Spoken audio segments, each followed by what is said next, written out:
Good evening. My name is Sandra Fritz. I'm the chairperson of the Shrewsbury School Committee. Welcome to our meeting of March 27th. Tonight's meeting is being broadcast live on Selco channels 29 and 329, and it's also streamed live on Shrewsbury Media Connections website. I'd like to thank Liz Poplowski from SMC, who's helping with our meeting this evening. First on the agenda is public participation. No one has asked to address the committee this evening. However, if anyone wishes to join us in the future for this portion, please contact us at schoolcommittee@shrewsbury.k12.ma.us. Next is chairperson and members' reports. Ms. Boucher? I had the pleasure of attending a visit by the Secretary of Education and the Secretary of Energy and Environmental Affairs at Shrewsbury High School on March 15th. The visit included both the Secretary speaking with students from the Marine Biology Club about teaching with the trout program, and also talking to students that were involved in Project Lead the Way classes in biomedical science. It was a great visit. We heard a lot of great things that the students are exploring, and it was a really great discussion, too, of all the different officials that were there, and kind of gave some of their background about how they got into their lines of work. And it was a very nice visit. It was very enjoyable. So. Perfect. Thank you. Anyone else? Nope. Next is superintendent's report. Thank you, Ms. Fritz. I did want to congratulate the cast and crew of Little Shop of Horrors, the high school musical. They did a wonderful job in their presentation of their show a week or so ago, and was incredibly high quality as always is.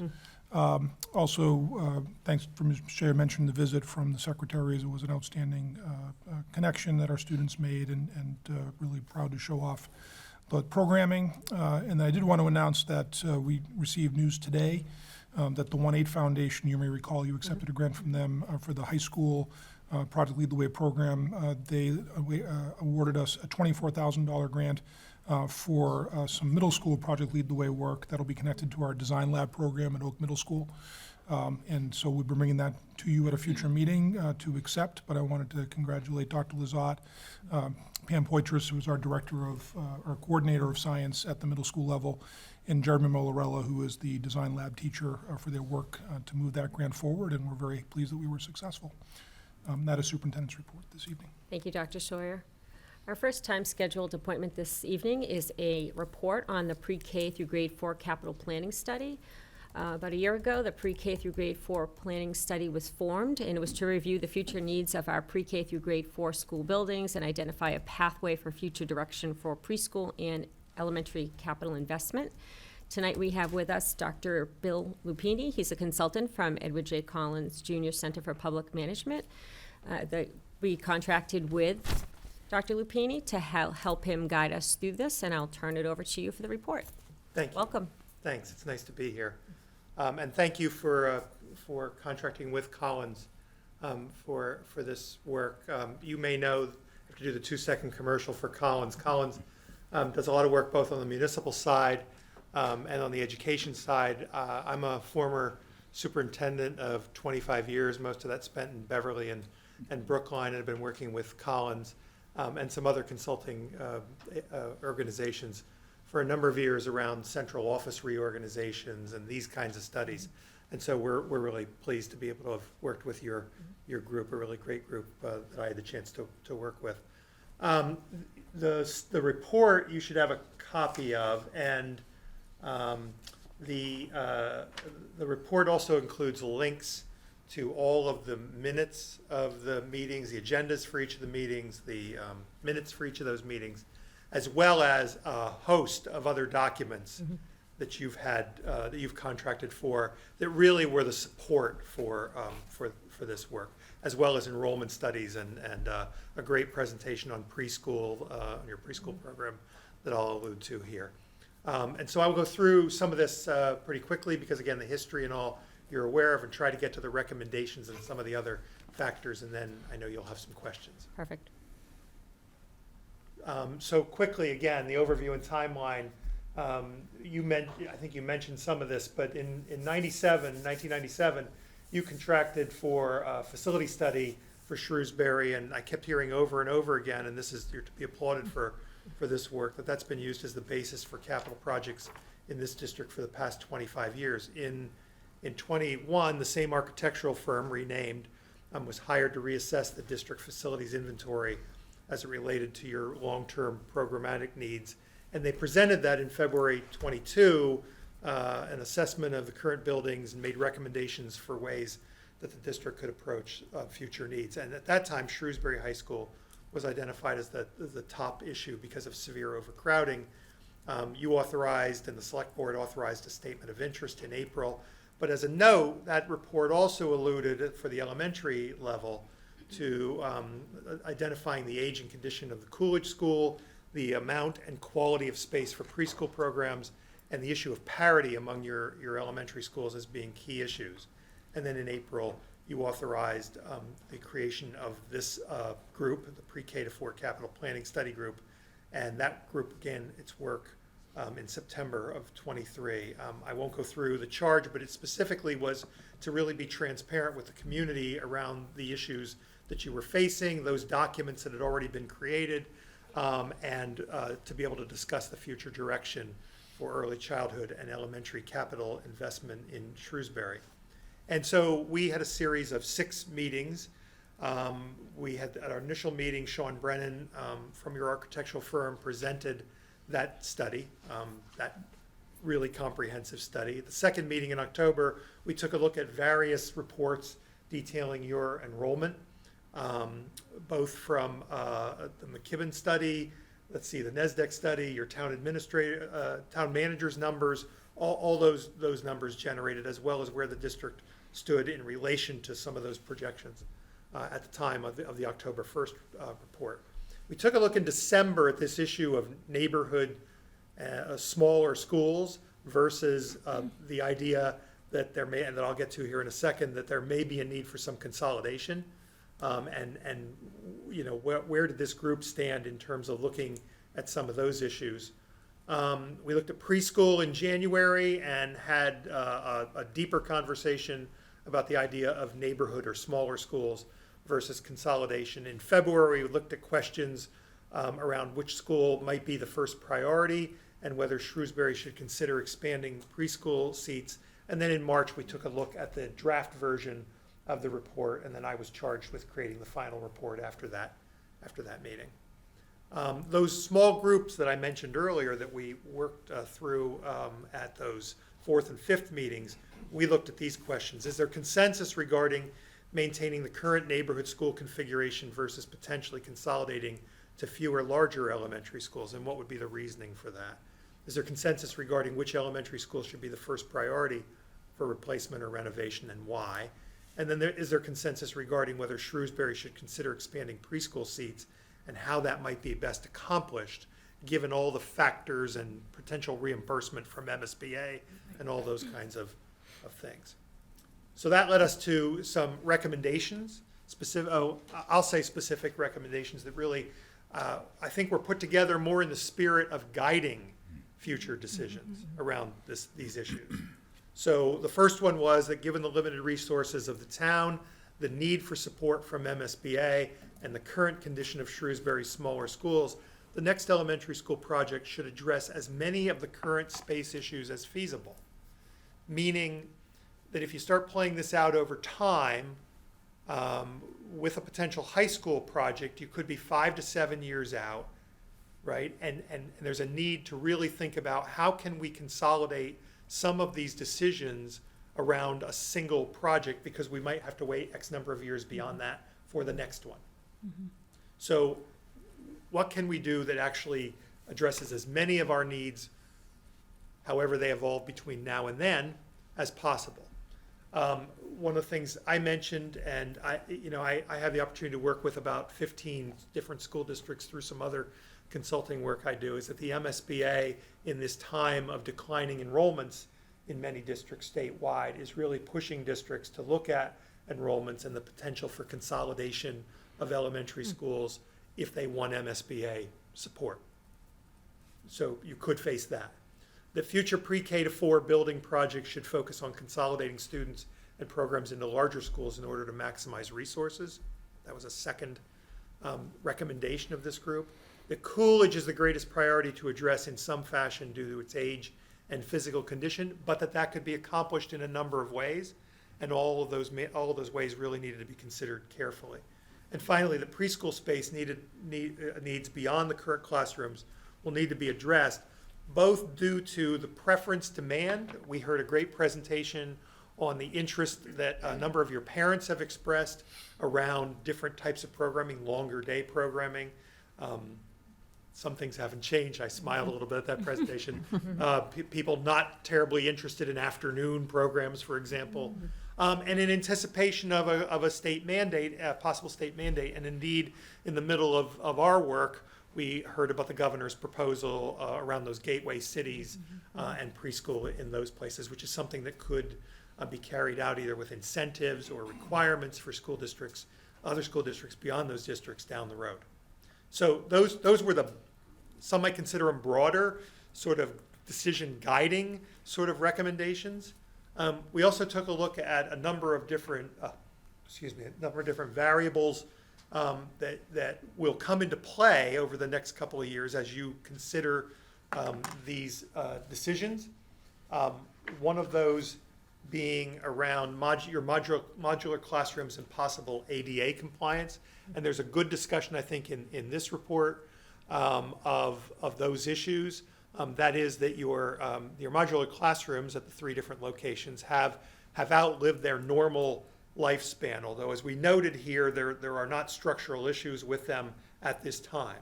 But they are beyond the scope of the normal lifespan of those types of classrooms. Okay?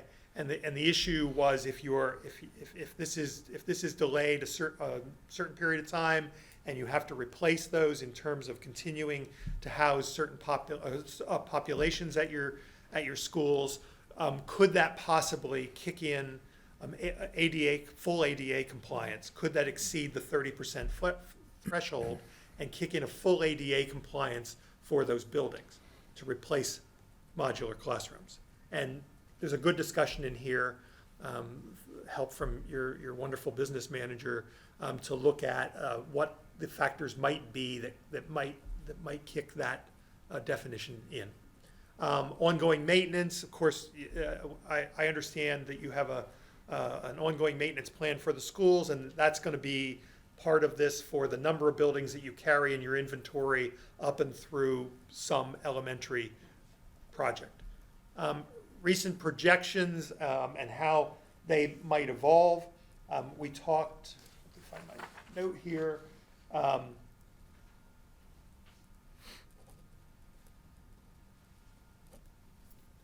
We talked about what wasn't included in those projections in terms of anticipated projects in town, possible projects in town, all things that as you know, you'll have to pay very close attention to over the next few years. And one of those things that comes up almost immediately is enrollment changes that you saw during the course of this year that weren't anticipated in any of the projections. No matter how recent they may have been. You've seen some enrollment numbers change in certain schools and among certain populations that weren't necessarily anticipated in any of those reports. And so those could change a number of these factors. I don't think they change the basics of those 4 broad recommendation areas, but they may change the specifics of what you end up deciding to recommend and do down the road.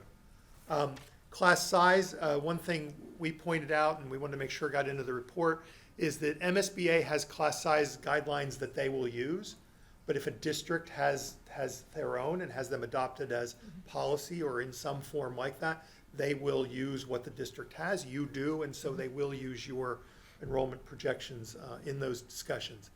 There's a good discussion in here because one of the things we found even on this committee, and I know you probably hear about at least occasionally, is what the Beale School was built for versus the enrollment there. And there's a good discussion in here of those things and some of what was anticipated, some of what is still anticipated, how those numbers have changed over time. I think this report mentions that we're something like 60 students or more above what the McKibben numbers were, that there is some room, but people who say, and people said in our committee, that you could close this elementary school and you could move that elementary school to Beale. Well, you can't. Those numbers those numbers don't exist. And they, even if they did, or even if you decided to look at it in that manner, you might be abandoning what were some of your core beliefs about preschool, because you have two preschool classes there that are addressing the number of parents and number of students who you serve with IEPs, and other parents who want their students in that preschool program, and the fact that you made a tremendous commitment to making sure there were dedicated spaces for art, music, those kinds of things. Some of those things, if you were to look at some of the options that the architect looked at for you, might compromise some of those things. And as somebody who did this for 25 years, they're not something I would recommend. So I mentioned the preschool classrooms. And then there's a demographic piece that I mentioned. Every district that I work with, in any capacity that I'm working with them in, whether it's educator evaluation, coaching of superintendents, principals, those kinds of things, is talking about the percentage increase that they've seen in their ELL population in the last X number of years. You fill in the number, right? And you're seeing that, and I believe we're going to continue to see that. And by the way, those districts range from the Burlingtons of the world, closer to where I live, to the Pittsfields of the world, who I work with, to a district like a Palmer, who no one would suspect have seen those increases in numbers, but they've seen tremendous increases in those ELL numbers just within the last 2 to 3 years. And the reason that ends up in a report like this, the reason that's important, is those change some of what you need to do in terms of spaces, in terms of what you need to create, in terms of staffing, all those kinds of things, and really belong in your consideration of what you do down the road. And I mentioned the music, art, special education, ELL services piece.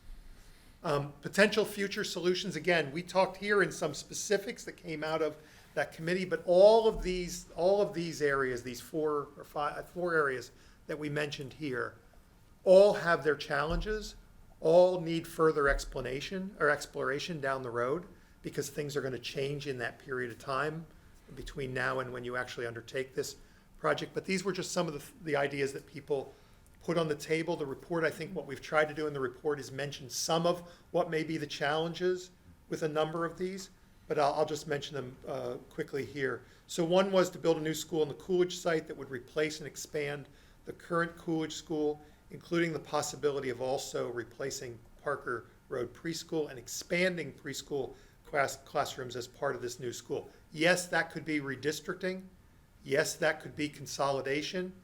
Yes, there are, as I understand it, traffic concerns about such a solution, all of which would have to be looked at in much more detail. But if you go back to the second bullet, the importance to examine these options through the lens of the recommendations of the committee, that's an option that tries to solve a number of issues, right, with your next solution. It does do that. It comes with other challenges. Renovate and expand Coolidge without replacing Parker Road Preschool.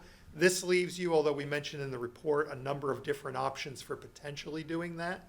The options of including preschool in a number of different locations. That has its advantages and its disadvantages as well. We try to pay some attention to that in the report as well.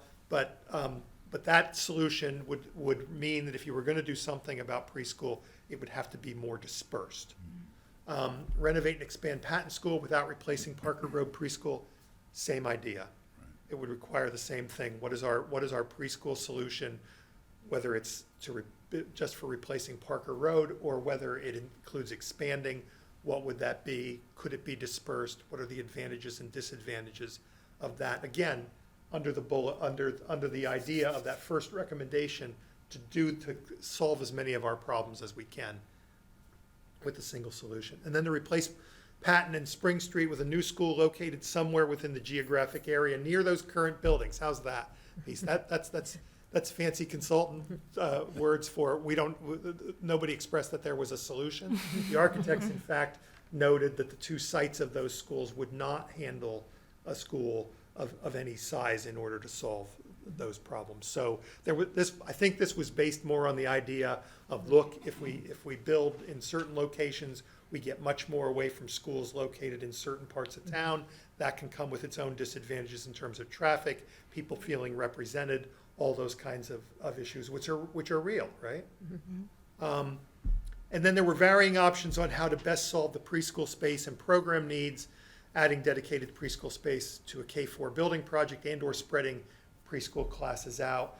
I mentioned there that when I was in Brookline, for those 11 years, we made a commitment. We were a growing district. We made a commitment to include preschool spaces in every one of our K-8 projects, under the theory that we would have as many of the kids go to those schools and then continue on there through K-8. So actually add another year or two to that. I can sit here all night and tell you the advantages of that solution. And if my wonderful, wonderful preschool director at the time, a woman named Vicki Milstein, were sitting here, she could also tell you, and I could as well, the disadvantages of that. And it had those as well, right? And so they're in the process now of moving away from that solution. They have someone who's interested in funding the building of a preschool center for them, and they're looking at moving back to consolidate those. So it's a matter of what you can do within the scope of what you have in front of you at the time. It made sense to us because we were building schools. We could get some reimbursement for those classrooms. If we put them into K-8 schools, we were not going to get reimbursement if we built it as a separate entity. The MSBA is not going to reimburse on a preschool center. That's still the case. And so we took the option that we had in front of us, which again caused some other disadvantages and would for you as well. I think there's some really important parts in this summary. How actual enrollments materialize in future years will have an impact on which options make sense. This group tried to lay out a number of options that function within those recommendations, right? But whichever options end up being the better for you are yet to be identified by how actual enrollments materialize in the coming years. Demographic trends may require more specialized programming and as a result, more specialized instructional spaces. I don't think it's terribly a lot to say that the only words there I might change are may require. I think they will require. I think we're seeing that statewide. Again, in terms of those districts that I work with, we're seeing tremendous shifts in the demographics in those districts wherever in this state they're located.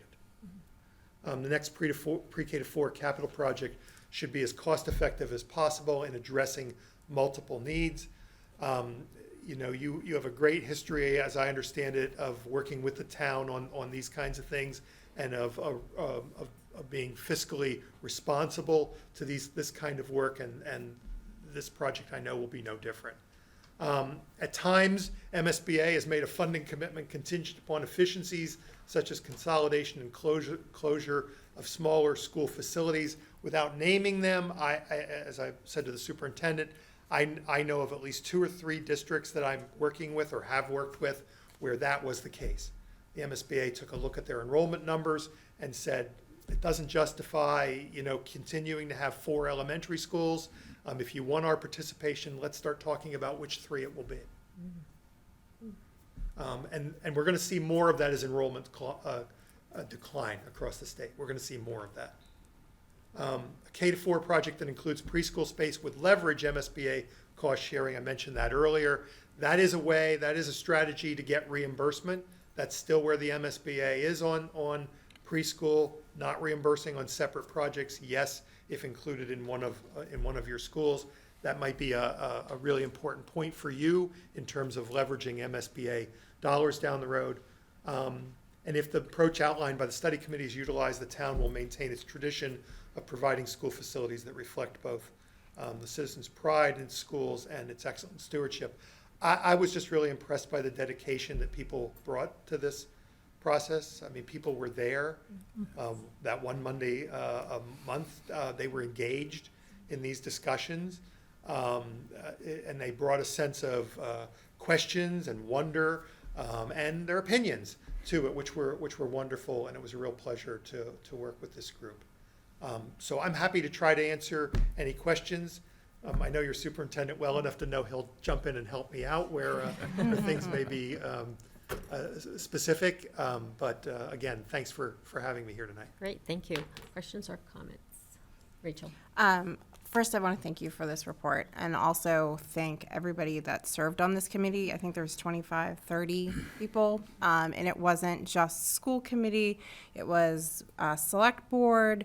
There were the principals for each of the elementary schools. There were parents. There was teachers.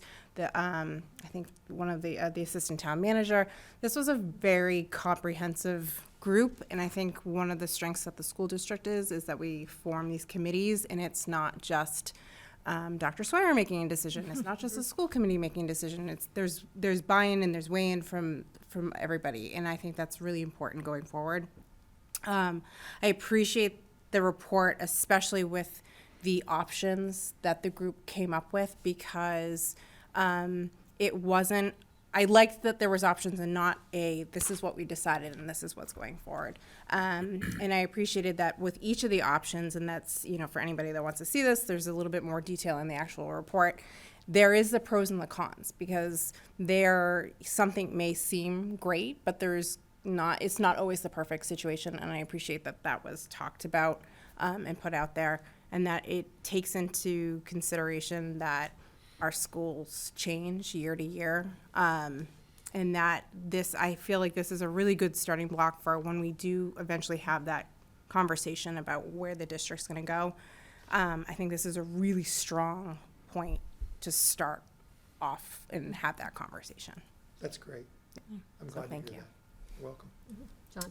Yeah, I'd like to thank you and also everybody that participated. I think it's a time commitment, and I really appreciate those that participated. We've always been a forward-thinking district. I think this is another example of that. Always thinking about our future needs. And I know we've talked about the last couple years, SHS space constraints. That's the priority. But buildings aren't getting any younger. We know, Coolidge was built. Like five years after the old deal, which 1922, 1927. So you've got to start thinking about these things and weighing the options. I think what I also appreciate is that, you look beyond the most obvious variables around enrollment, class size and capacity, and looked at the demographic trends. I think that's very important, along with the program needs, especially in this climate, very important.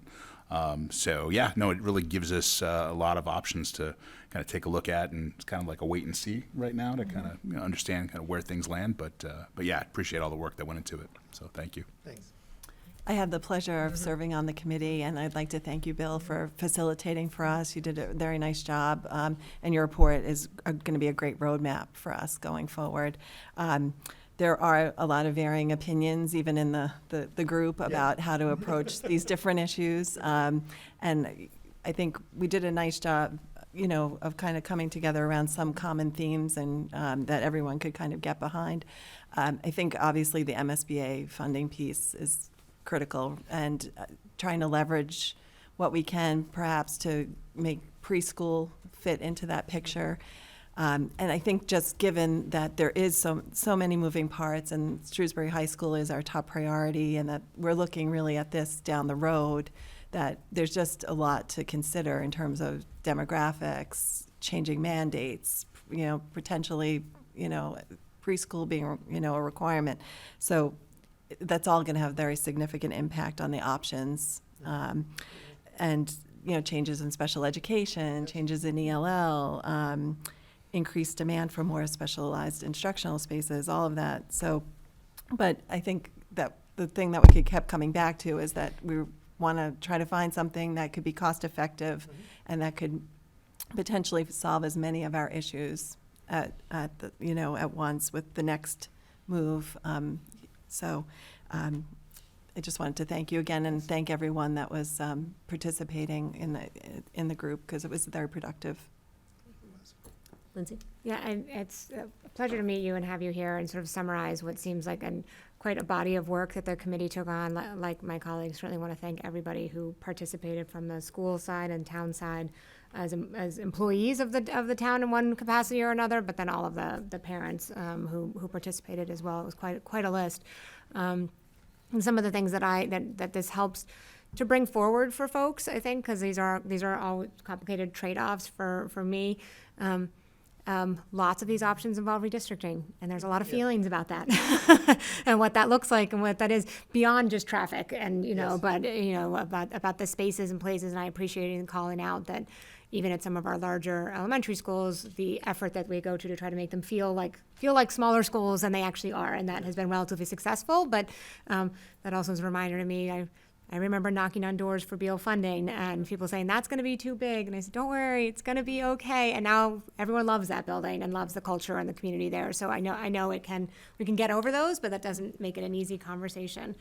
The other piece that this also brings forward is, I don't think, unless you're a parent who's gone through our preschool programming, I don't think it functions the way people think it does. That because it is designed for students with IEPs, and we only allow a certain number of kids, and that ratio being set by the Department of Elementary and Secondary Education, that it's a half day, that it's only a couple days a week. I think there might be folks who think, that it's similar to a private preschool, right? Where, my child's there 5 days, and of course it's an 8-hour day, and it's functioning in many places in the private market more as daycare with an important education component. And so when we think about what it would take to potentially, as a community, switch not only to everybody having that option, but it being 5 days and potentially full day, it's a significant, I think there's things about that could be very exciting for our community, but the space needs then are really quite tremendous, right? If everyone's getting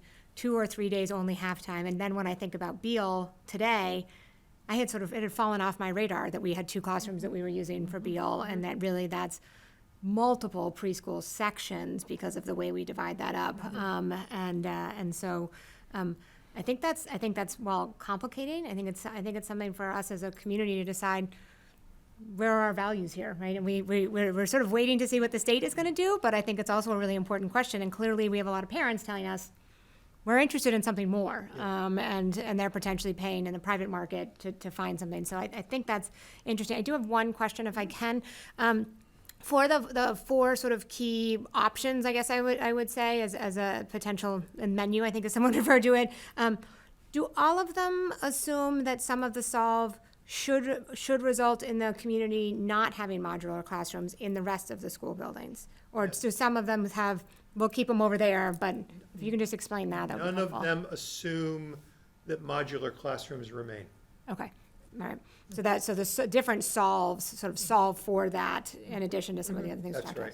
right. That's helpful to understand, because, whether my kids went to Patton, people liked those rooms because they were air conditioned. But I also appreciate a modular classroom and a school building have a different life, life cycle, and so we need to figure out a way to kind of wean ourselves off of those, and this is part of the solve. So again, just thank you very, very much for all the time and attention and shepherding us through what is a really important conversation. I remember saying to someone in town recently, we have. Dr. Sawyer, do we have 10 school buildings or 11 places where the school department is sort of operating throughout if we include town hall?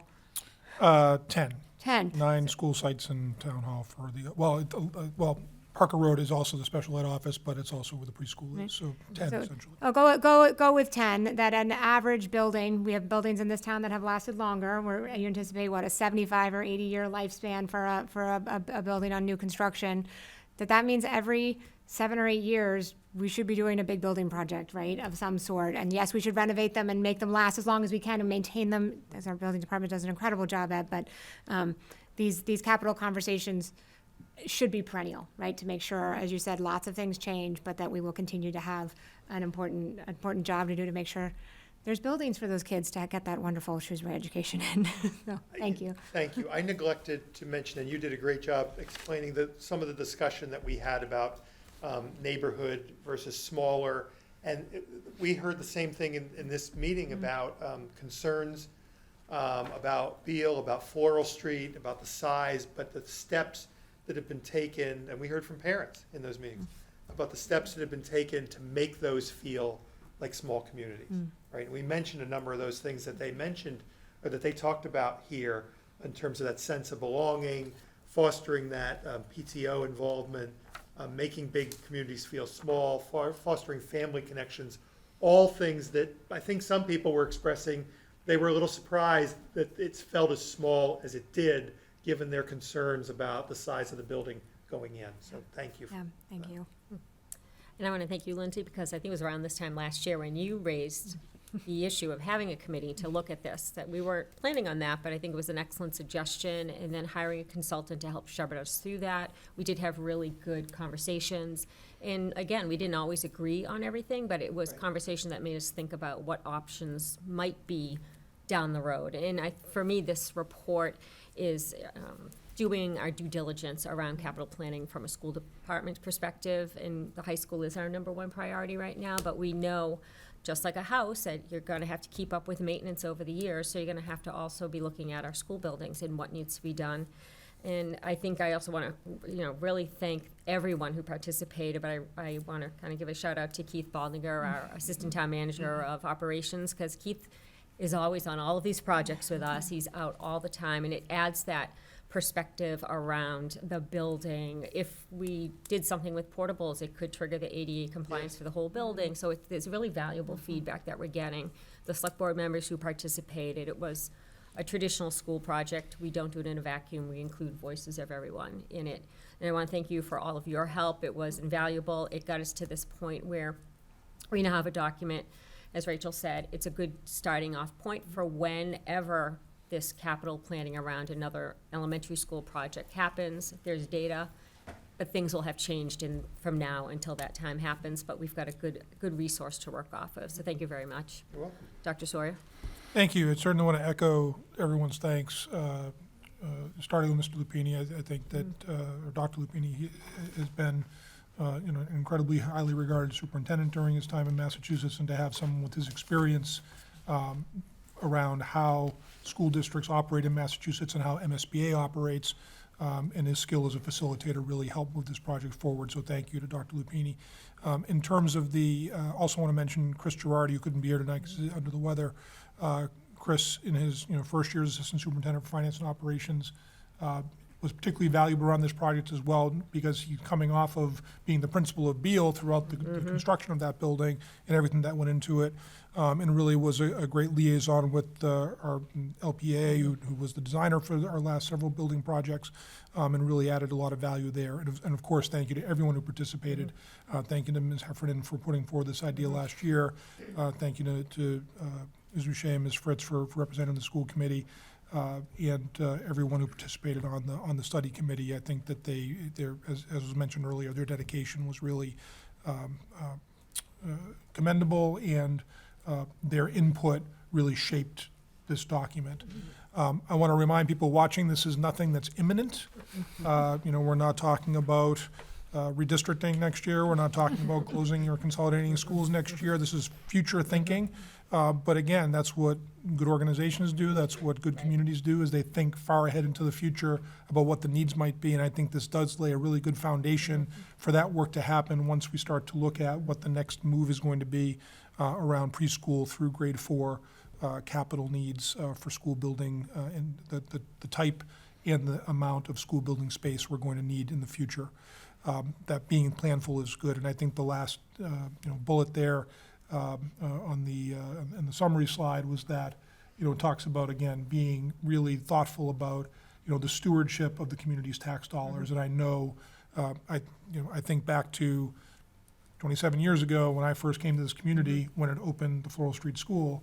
And I think probably the first district-wide report I ever sat in on a meeting for was the space study that was done by LPA at the time, Lamro Pagano, and laid out what the needs are for the next quarter century. I didn't think I'd still be here then probably at that point, but here I am. And in terms of that was a really smart move the community made at the time, and the community is rightfully very proud of Shrewsbury High School, Floral Street to start, but then beyond that, Shrewsbury High School, the Oak renovation, Parker Road preschool, and certainly most recently the 2 MSBA projects, the Sherwood Middle School and the Beal School. We have, I'm so appreciative of the way that this community has invested in school space.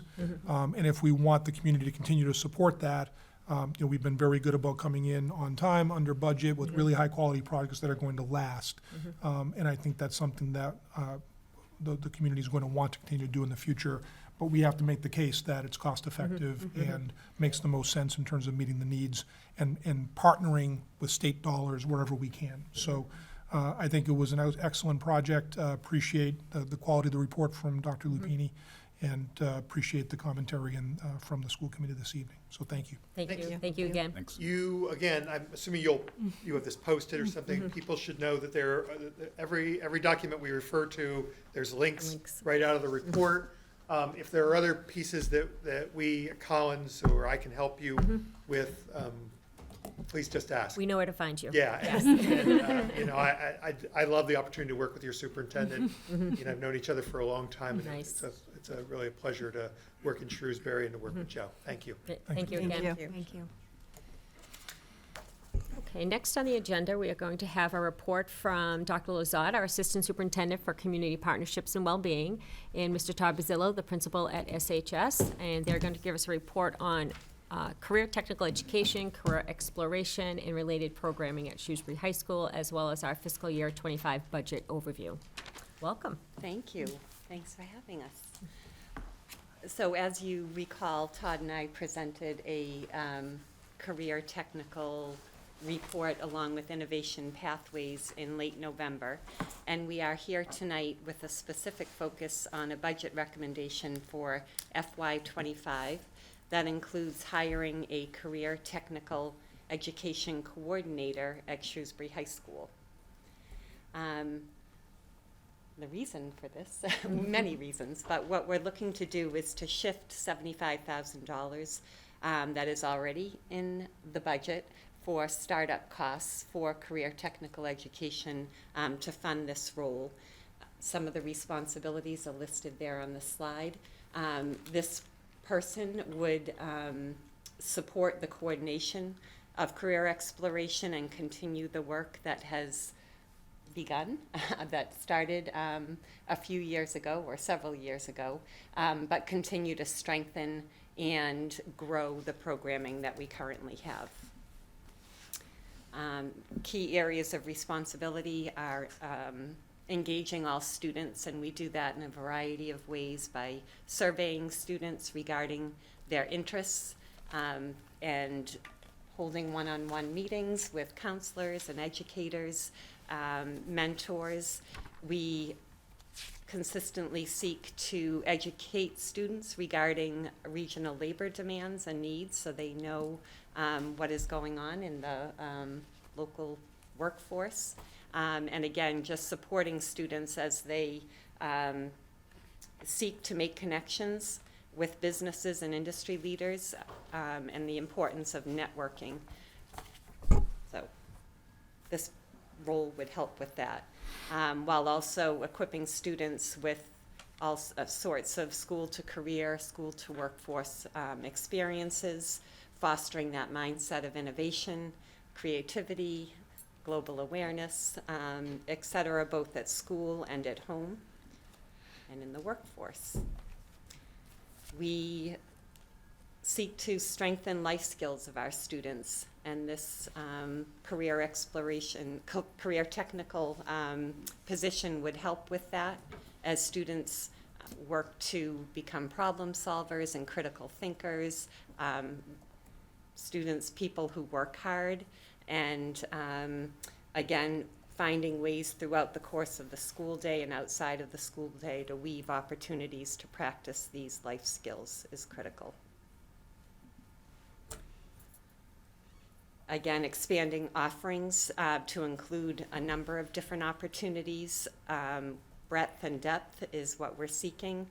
And again, to provide students with knowledge and opportunities that they may not otherwise have had. Right, so part of the key responsibilities for the coordinator would look at to identify students within the school and also recruit and attract them to collaborate with businesses and our business partners. I think Dr. Lazat, as you know, has done a really outstanding job of helping cultivate those partnerships, and we've had students be placed in internships and have job shadow experiences, and that's been really beneficial. It's taxing work, it's intensive work. I've visited a few companies with her and trying to cultivate these partnerships, which take us a little bit out of our responsibilities. So it is a lift for us, and certainly would make a lot of sense in terms of adding additional resources to someone that's dedicated to that, to be able to go out and visit students during internships, check on what they're doing, but really looking also at opportunities at the Blackstone Valley Hub, which we've had a lot of success with. We kind of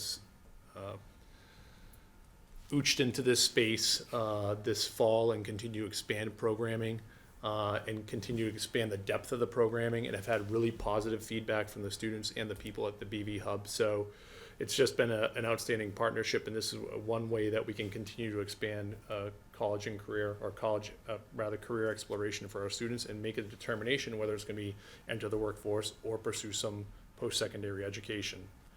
You know, we also see this coordinator as looking, like I said, as looking over the work experiences. And really another key component is making the connections with colleges and universities to provide early college experiences. We've done some of that work with Quinn Sigmund College. We have some early college program with Worcester State University. We have, as you know, geographically, we're in a really good position with the universities in the city of Worcester that we could provide, potentially provide transportation, but yet it's so close to us that it makes a lot of sense that we need to kind of continue to build those things, and then potentially look at building certificate programs for students who might not want to enter a four-year college, might not want to enter a two-year college, but could get job-specific credentialing that would allow them to enter the workforce and make a living wage, a competitive living wage as it relates to the regional labor demands in our region, whether that's in manufacturing, whether that's life science, or, you know, looking forward. In my mind was, I had a meeting today with someone about allied health and the need for healthcare. One of the regional demands is health services doing healthcare, and how schools, Worcester Tech and Worcester North, actually have programming that is addressing those needs. So I had a conversation with someone at Worcester North today who lives in the community, who reached out to me, and it was a really productive conversation, just trying to figure out what that looks like. So our curriculum design team will probably end up visiting one of those schools in the city, just kind of get a better look again. And I think you elaborated to Dr. Sawyer, like looking forward, the organization looking forward for potential opportunities. So that's what we're looking for as another key responsibility, and continue to expand those opportunities, focus on the really life skills that match closely with our portrait of a graduate. The other thing is when we talk about innovation career pathways, and one of the real hallmarks of that program is having 100-hour internships, and cultivating those relationships with partners to do those internships, but also a long time ago, my previous district, I served as a director of community service and learning, where I actually visited schools in the city I worked in to evaluate students who were volunteering in the city at nonprofits. And that was, it took a lot of time, it was labor intensive, but it also helped sharpen our focus on what are the kind of critical skills students need, but also helped us build bridges with people within the city that I was working, to build partnerships between the school and the community. I envision this to be the same way, and that person has to be someone that can pick up a phone at a job site and call someone and get someone there immediately, or that could be someone that can show up and say, I want to have a conversation about what's going on. I want to visit my students that are working here. I want to evaluate what's happening. I want to meet with the people, and that provides us really important information in relation to their experience and how they're actually working, producing, and the experience they're having on site. So that's really important too. So here's an example of a great opportunity we had. I think it was a couple weeks ago. I forget. It might have been a week or two ago. Last week. It was last week? It felt Yes. like a month ago. Lauren Silbor is a physical education teacher at the high school. She's a proud Springfield College graduate. And Springfield College offers their alumni programming for those that are teaching. And this is basically a program called Youth in Motion, where Lauren identified the school counselors, assistant principals, student support team identified about 20 students to attend this they put it out maybe in Schoology, I believe, identified 20 odd people to travel to Springfield for this opportunity to, take a look at careers in adventure education, physical education, coaching, nutrition, health promotion, sports management, recreation management. Now Springfield's pretty close to us. but it costs $1,000 for us to transport students for the day. So all of these things have a cost. And we're very grateful to the Colonial Fund and the community members who donate to that support this work. And really a shout out to Dr. Pratt and Lauren Silbor and Kathleen Cohn-Hain for help coordinating this endeavor and getting students off our campus on a college campus, right, to get a piece of that, to see what that is, and exploring what that college offers. So it was a good experience for everyone. This is a really good news story, and I think we've reported on this previously. Just kind of update the community and also committee is we've been feverishly writing grants to help support this programming because we know the resources are out there. And as you know, we're recently awarded a 1-8 Foundation through Project Lead the Way, to support Project Lead the Way engineering for $40,000. We additionally, Dr. Lazat and I completed a grant around Innovation Career Pathways Planning Grant, which we were awarded $25,000, and that's helping us with our curriculum design team and looking at that, what we want to move forward. The Department of Elementary and Secondary Education supported our MyCap, which is My College and Career Planning Grant, which means that college counselors will meet with every student in the school and talk about what their pathway is, and will actually map it out, and students will have a I don't want to say paper, but for the old people, it's like a physical representation of what that might look like. So all our school counselors are being trained on that. We've had members already attend training on that and working to implement that now. We had some really good news story. We had a really good interview with Innovation Career Pathways people. Was that Jennifer Gwakin, and was that A few weeks ago, and Dr. Sawyer. Dr. Sawyer? I'm trying to think, was that February? There was another representative. Yes. It was end of Late February. February, yep. But it was, you know, they gave us positive feedback, and hopefully that the Department of Elementary and Secondary Education will award us a grant, but from all accounts, and I think Dr. Sawyer and Dr. Lazat could weigh in here, they were in the meeting. The vibe that we got was like we had a really strong application. We looked like we're in a really good position. They were really impressed with the work we did. They're really impressed at how thoughtful it was, and detailed it was. They did have a couple questions that we had to follow up with, but it hasn't been officially awarded. I think the governor's office will make that announcement early April. But by all due accounts of that, that was a really good meeting. And if we were to be awarded those grants, it would be $75,000 per pathway. We applied for 2 pathways for a total of $150,000 potential grant dollars to help support that, which would be great for the district and great for the school and great for our students. The MyCap we already talked about. Sorry. We've put out a call for supporting that, I'm going to pronounce this wrong, anatomage table, which is basically anatomy table to help with the life sciences. We've received $11,000 from the community to help support that. We're still working on that. So if you're listening tonight, we're still not at our goal. So if you have some money that you want to send our way, certainly send it. We'll take it. And then we've also had Win Waste Innovations has donated $17,500 to help support this work, as you well know. So I think what we're seeing is a lot of go ahead. Yeah, a lot of great. Just click again, Dr. Lazat. Click it again. Yeah, so total for 24 and 25. I'll tell you later. 24 and 25 is almost $250,000 in potential grants. Potential.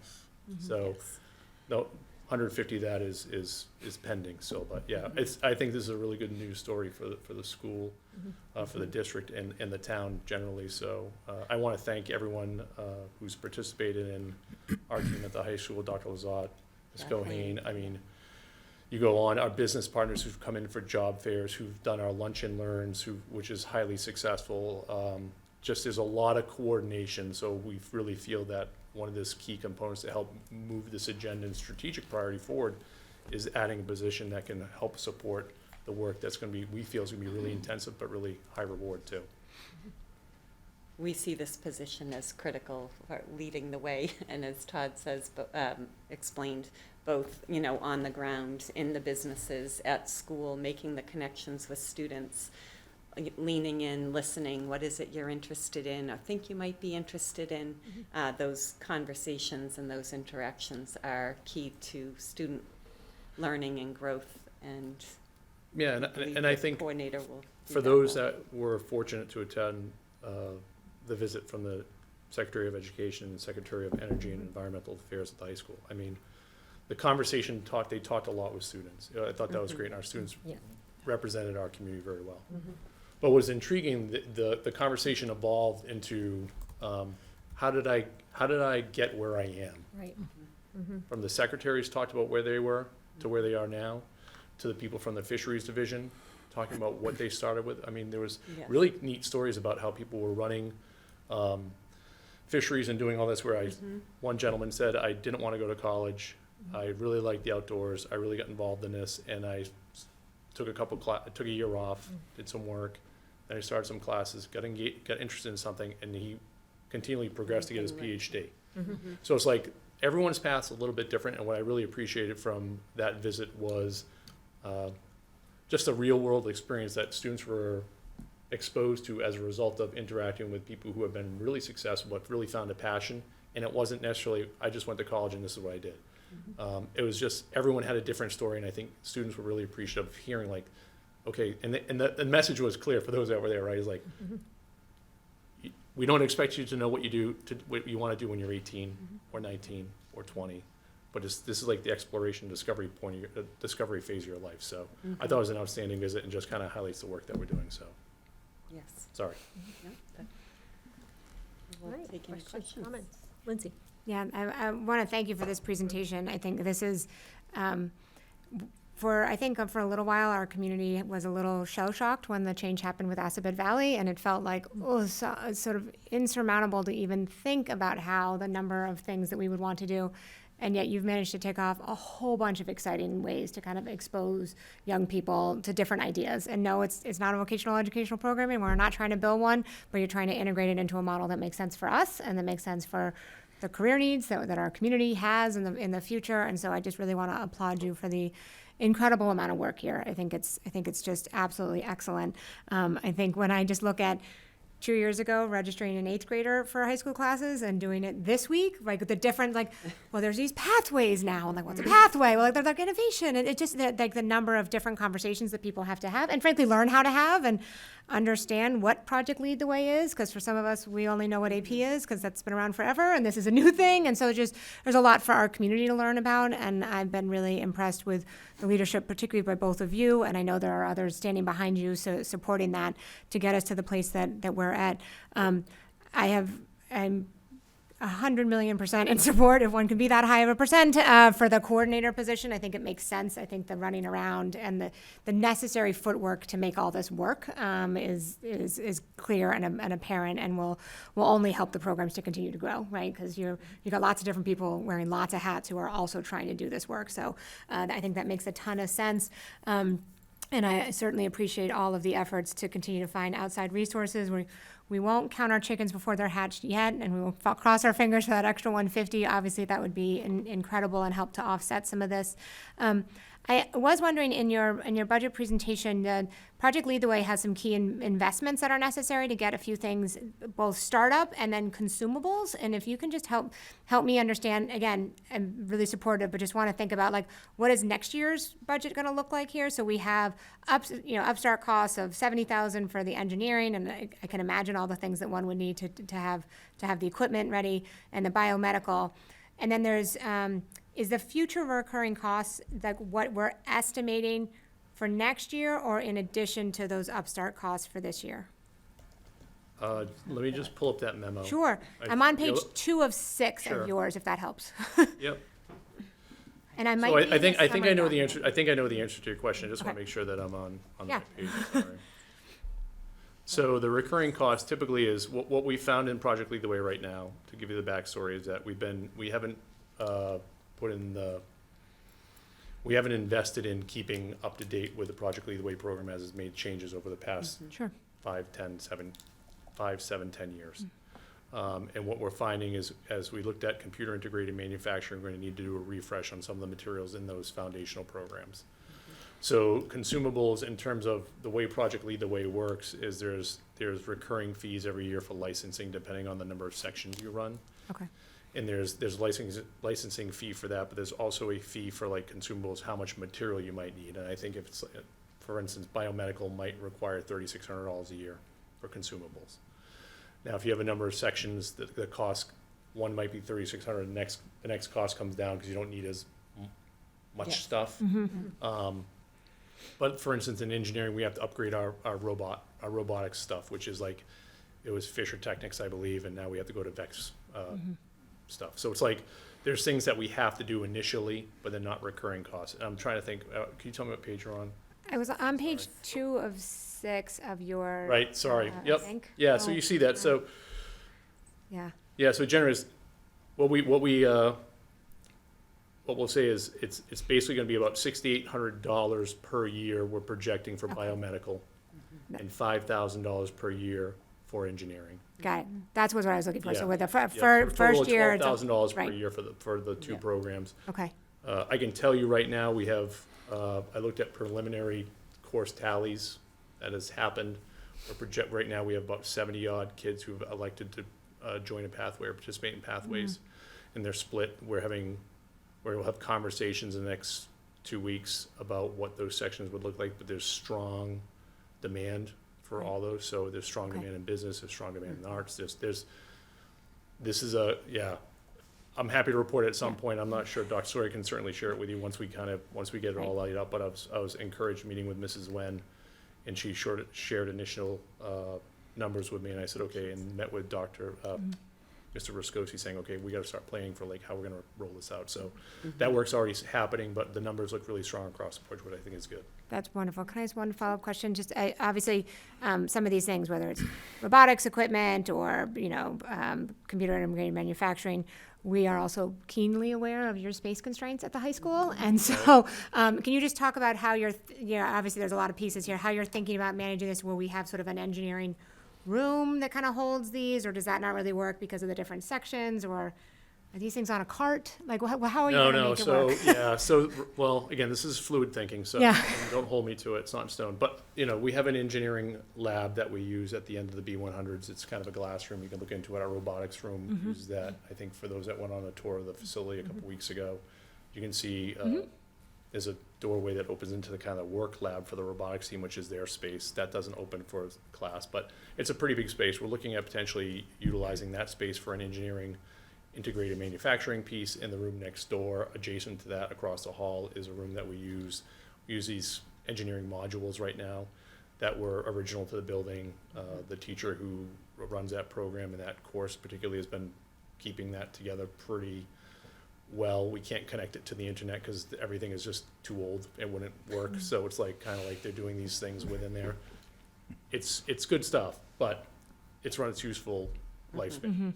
So we're thinking about that. I think we can fit it. It's going to be very, it's going to be challenging. I mean, it's going to be challenging, but we have to make it work. So we're going to make it work the best we can. I just think for my colleagues and for the whole community, when we think about, these are the challenges and the trade-offs that you have to make and that we as a community have to make about, how really exciting programming, and necessary programming takes space. And so, clearly, you need a dedicated space if you're going to have a bunch of pieces of equipment, and maybe that's not all 8 sections or however that works in the day, and then someone else is in there, and then maybe the kids who aren't supposed to be in there are messing up the equipment. There's just like all these challenges and logistics that just are in a building that is so constrained, and yet I'm really enthused about what you're putting forward. So thank you for the time and effort, and important for us to keep championing as we can and I will keep my fingers crossed for that Pathways announcement. Just while you're talking about space, is it fair to say if we had, the desire is there for more students who want to take these pathways? So if we had more space, we would be able to provide more students with these new. Yeah, and I think when we talk about the class size report, I mean, when you look at the class size report that we share in the fall, we have teachers that are like the olden days of everyone having in their own space and teaching in their own classroom all day just doesn't exist. And there are points during the day where there's no available space. So think about the size of that building. Every space is being used. Like yesterday and today were particularly challenging in our school as a result of MCAS because we have a number of needs. Every space, every office, everything was full. There was no empty space until that administration was done. So we have challenges just administering MCAS. That being said, we can't really add more teachers because we're just about out of space for teaching staff. Right. Because there's not enough open space to put a teacher. So that's the other challenge. we're almost at our capacity for teaching staff. So it's tricky, right? So then what is a result of that? Higher class sizes, less space, more traveling, Limited opportunities for. Inequity. and it will limit, it would limit opportunities based upon just not having enough sections, yeah. Sean? Yeah, I'm really excited about the work that you're doing in this space. So I want to thank you both for everything we've done this year. I think what I'm most excited to see is that we've made this its own budget priority, right? And that means, I mean, it's a priority for the district, right? I think, fully supportive of the coordinator role. I think it adds the depth that we need to kind of continue this work. And we continue to we continue to respond to the concerns of the community with that lack of access to vocational. We got a few questions last week in Finance Committee, and I think each of the last two town meetings, I think that there have been more questions about access to vocational than there were about the actual budget. I think I'm right on that. So it is definitely a concern, and I think the work we've done this year and kind of what we're planning next year is great. I also look at, the numbers that we saw go into vocational previously, like on an average year, maybe 20 plus or so students per year. We're opening up these opportunities to all high school students, which I think is great. It's not meant to be a replacement for vocational. As Ms. Heffernan said, it's really always been about mitigation, right? So, and I just can't say enough about all the activities that I've heard just this year about lunch and learns, job shadowing, internships. These are really important things that, I wish I had been exposed to when I was in high school. So thank you to everybody involved in this. Also thankful for the grant application work that's going on, because that'll open up, hopefully, some additional financial doors to further the program. So thank you very much. You're welcome. I'd also just like to thank you both for all of the work that you've done, in addition to all of your other duties, to try to really launch this for us. And I'm also fully supportive of hiring the Career Technical Education Coordinator. I think it's going to be a great investment. I think this position will help coordinate all of these different internships, opportunities, and I think the nice thing will hopefully help expand them, right, and create more opportunities. And I'm also very excited about you mentioning, like, creating more opportunities with the local universities and colleges. I think that's very exciting, and if we can get someone to get in there and be able to get boots on the ground and help with those opportunities, that would be great. And just happy to take some of this work off your plates, so. Thank you. I also am appreciative of this, and especially when we were up at the high school a couple weeks ago, and talking to some of those students that were involved in this, and the excitement that they had, and some of their projects were up on the wall, and it was really interesting. And not to throw the teachers under the bus, but it was asked, and what excites you about this, and they said, we actually really like teaching this more than our normal classes. Like, this is what makes me happy. And the kids were like, well, I was a little bit interested in this, but now that I've been in this class, I really want to continue looking at it. That's successful. Like, to me, if you change one kid's mind about what they'd like to do, that's successful. I appreciate that you Todd, Dr. Lizotte, Angie Flynn, everybody is going above and beyond to make this work. I'm very supportive of the coordinator position, just to check, because Dr. Lizotte, you're so good at making connections in the community and reaching out to companies and whatnot. When we have this coordinator position, are you going to continue to still make those connections, or are we expecting this coordinator to then kind of like relieve you of that, or you make the connection, you get it off, and then you hand off and say, all right, now you're the point person? Is that where we're going with this? Yes, Okay. we're going to collaborate very closely, much in the same way as Kathleen Cohane and I have the past couple of years, as far as contacting potential donors and businesses. But this Career Technical Education Coordinator will work closely with me. I'll make those first calls, and we will, again, I see us as working side by side very often, along with Mr. Bazidlo and his leadership team, and Angie Flynn and the counselors, for sure. Yeah. So, yes. If I might interject, I know that recently Dr. Lizotte reached out to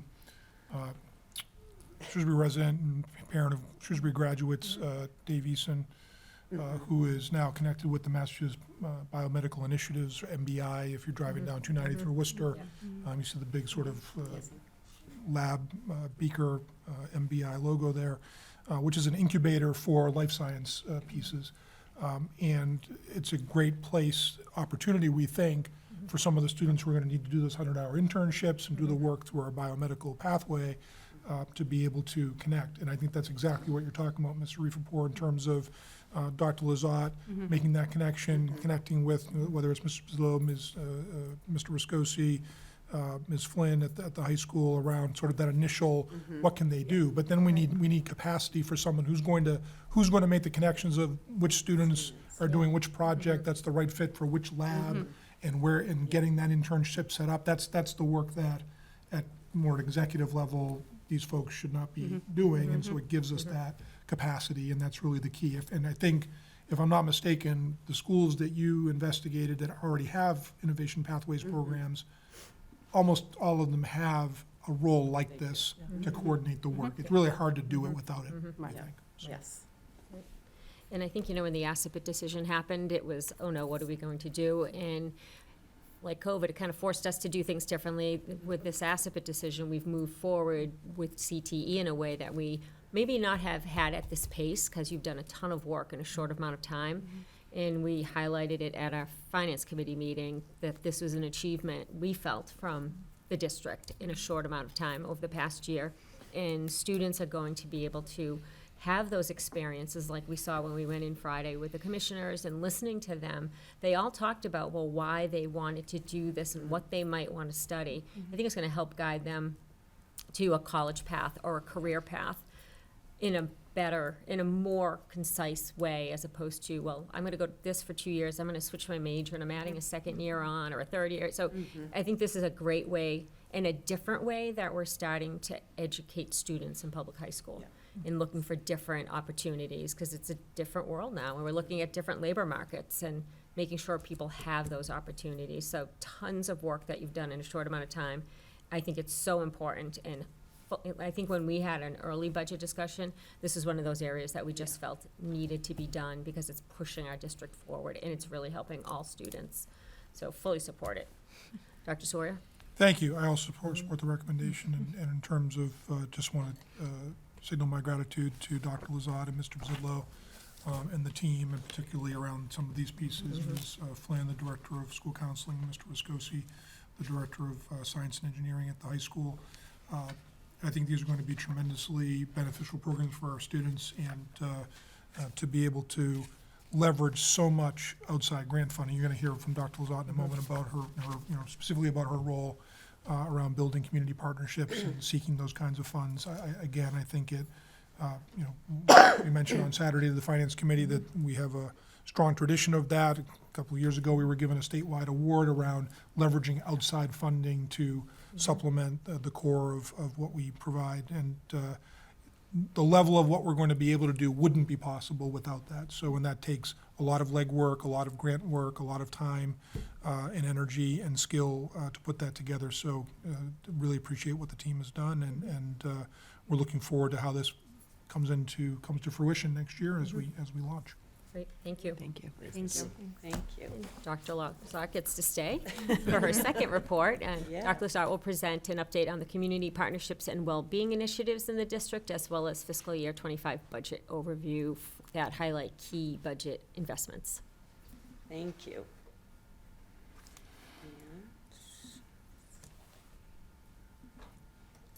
Okay. Well, thank you for giving me this opportunity. And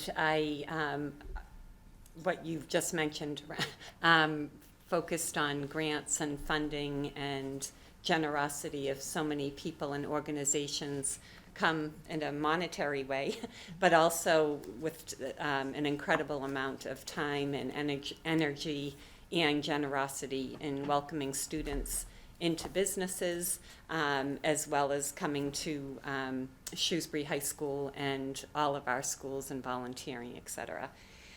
This opening slide, we see on the left here, George Lauren from the Woo Sox, George is an Assumption graduate and coordinator of marketing and fan engagement for the Woo Sox, and he's here collaborating with Carl and Matt, two of our RISE students. This is at our career fair at the high school in February. Carl and Matt decided they would like to go and work for the Woo Sox, but they told Mr. Lauren that they had work to do during the fair and that they were representing Maple and Maine at the table, as well as passing out information regarding which businesses were at what tables. So great, experience for everyone, and just another example of partnerships and well-being. I say the two intersect often. When we partner with one another, when we make those connections, we feel better, there's more joy, there's purpose in our lives, and it's just, wonderful to feel and see. On the right here, we have a couple of teachers, picture taken on Monday by Deirdre Kunar, who teaches our ceramics for staff through the For Staff by Staff programming that I shared, talked about at my last presentation to school committee. And thank you to Karen Isaacson and all of the educators who offer to teach the courses and take them. It's a lot of fun. We speak often about alumni giving back. Here on the left is Kaylee Cohane. She is a fieldwork conservation specialist who went to UMass Amherst, graduated from the high school in 2015. She came in a couple of months back for a Lunch and Learn series with students during lunchtime to talk about her work at the National Park Service and Mass Audubon. She has also worked with an AmeriCorps, and again, an opportunity for students to learn about different careers and workforce opportunities. On the right, we have Tanner Walling, who is an SHS alum from the class of 2020 and the Amazon best-selling author of the middle grade disaster thriller series, Fury of the Storm Adventures. Tanner was in last week, both visiting Sherwood and Oak, and donated books to both media centers, spoke to students and teachers about his work. He's currently a senior at Stonehill College. Again, just there's so many ways that people connect. We look to people for those connections, but they also step up and forward and offer their time and energy. Key areas of my responsibility as those relate to the budget are here on the slide. And again, as I look at them, I see the connections, the networking as most critical and most fulfilling, not only for me and those giving, but also to our students who feel a sense of belonging and interest as we try to provide as many opportunities as we can for them to learn from others, adults and students, while cultivating the relationships that we want in their lives at home and at school. And I will continue to work to develop those partnerships in order to provide both opportunities and enhance and build and strengthen the well-being of students and staff and community. Two areas of responsibility, the two significant areas in my role include advancing those partnerships and advancing the strategic commitment, as I said, to the enhanced well-being of all. And as you know, those are critical initiatives and that we have had and will continue to for a host of reasons, some of which I'll talk about ahead.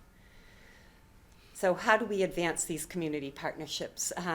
It takes a village, and I do want to recognize the work and efforts of Kathleen Cohane, our Director of Alumni Development and Community Relationships, for her significant support of these efforts, alongside teachers and community members, counselors, parents, who offer their, again, time and resources so that we can provide as many diverse opportunities as possible for our students. And as you mentioned, I look forward to strengthening those partnerships with our local higher education institutions as well, because we know they've communicated they want to help with this work, and we look forward to taking them up on that offer. Here we have a picture from today. As we talk about connections, we, for the past 2 years, have reached out to Nick, the owner of Shrewsbury Pizzeria, to share with him that there is a business project that occurs in some of our 6th grade classes, business, marketing, and creativity as that comes to pizza creation. The Shrewsbury Pizzeria had accepted the invitation to put the chicken Alfredo deluxe pizza on their menu through the end of June. The pizza was created by actually 5 students. 1 student was ill today. The 4 students pictured here with Mrs. DiGiacomo and Mr. Kelly. They enjoyed a delicious lunch. And I asked the students when they walked in, how was your day going? How could it be going any better? Look where we are. This project was so much fun, and we get to enjoy pizza. So little things that go a long way in our day-to-day. As Mr. Bazillo and I shared a few moments ago, here are some of the efficiencies that we've realized through the use of grant and alternative funds in fiscal year 2025. And they continue here through grants and donations to the Colonial Fund, Lexus of Northborough, Win Waste. Today we learned of an additional Project Lead the Way grant that was accepted for Oak Middle School in the amount of $25,000, and we'll be sharing additional information, but that's just hot off the press today. Very thankful to a team from Oak, and I won't say any more about it, but there's an additional $25,000 coming that's focused on specifically Project Lead the Way. Advancing well-being initiatives is also, as I say, a critical part of my job, and we know that our strategic commitments and vision and mission focus on well-being. The Portrait of a Shrewsbury Public Schools Graduate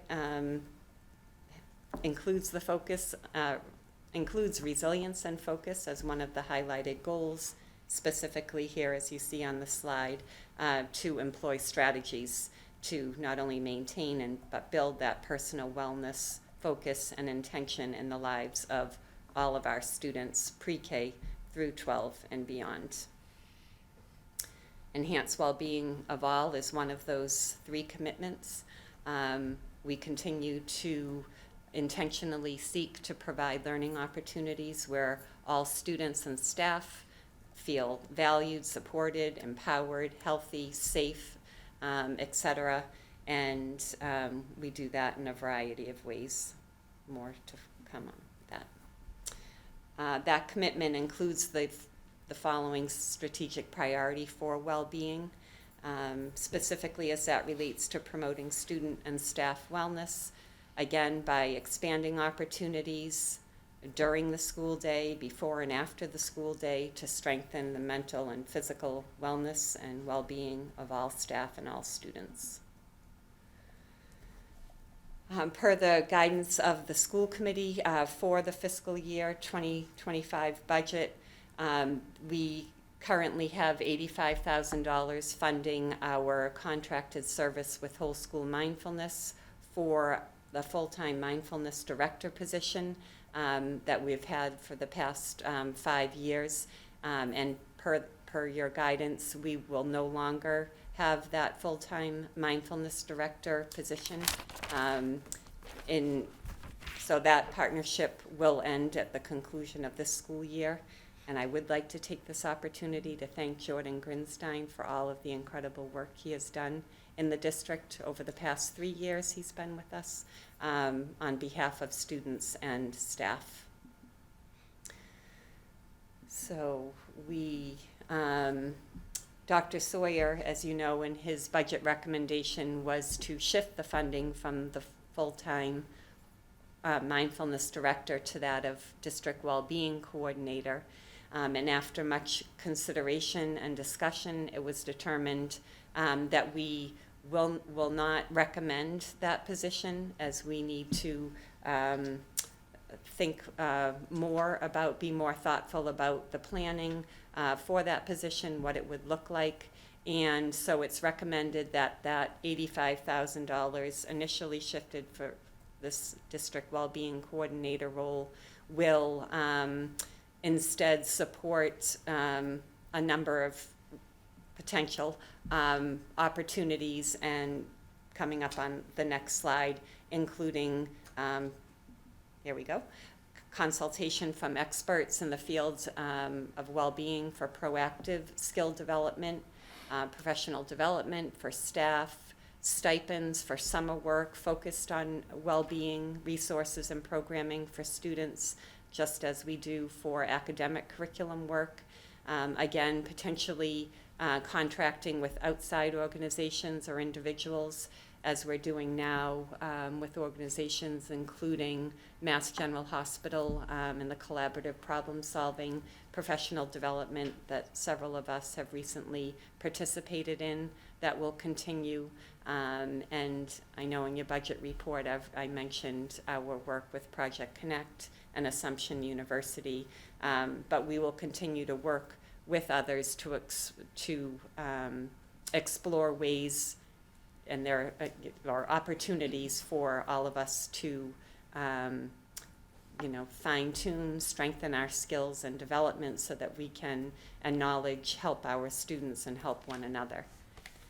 And finally, a growing awareness of the importance of being proactive and teaching, reinforcing, and assessing well-being skills of all students and staff, with a particular focus on students, creates an urgency for this important work to continue. And I ask that the school committee considers this budget request Thank you. shift. Questions or comments? No one? No comments? Lindsay, no? You all set? Yeah. Yep. And I think, when we look at this, we wish we had money to fund everything. But there's always things that we want to make sure we're looking for what is the need, what are we hearing? And I think there's been a ton of good work, and the tools that have come into the district for teachers and staff to use are still there. And as you look forward, and is it the SEL committee? What is the committee that? We have two, we have three: social emotional learning leadership team, social emotional behavioral leadership team, and many of the members are on both teams. And then we have a staff wellness leadership team.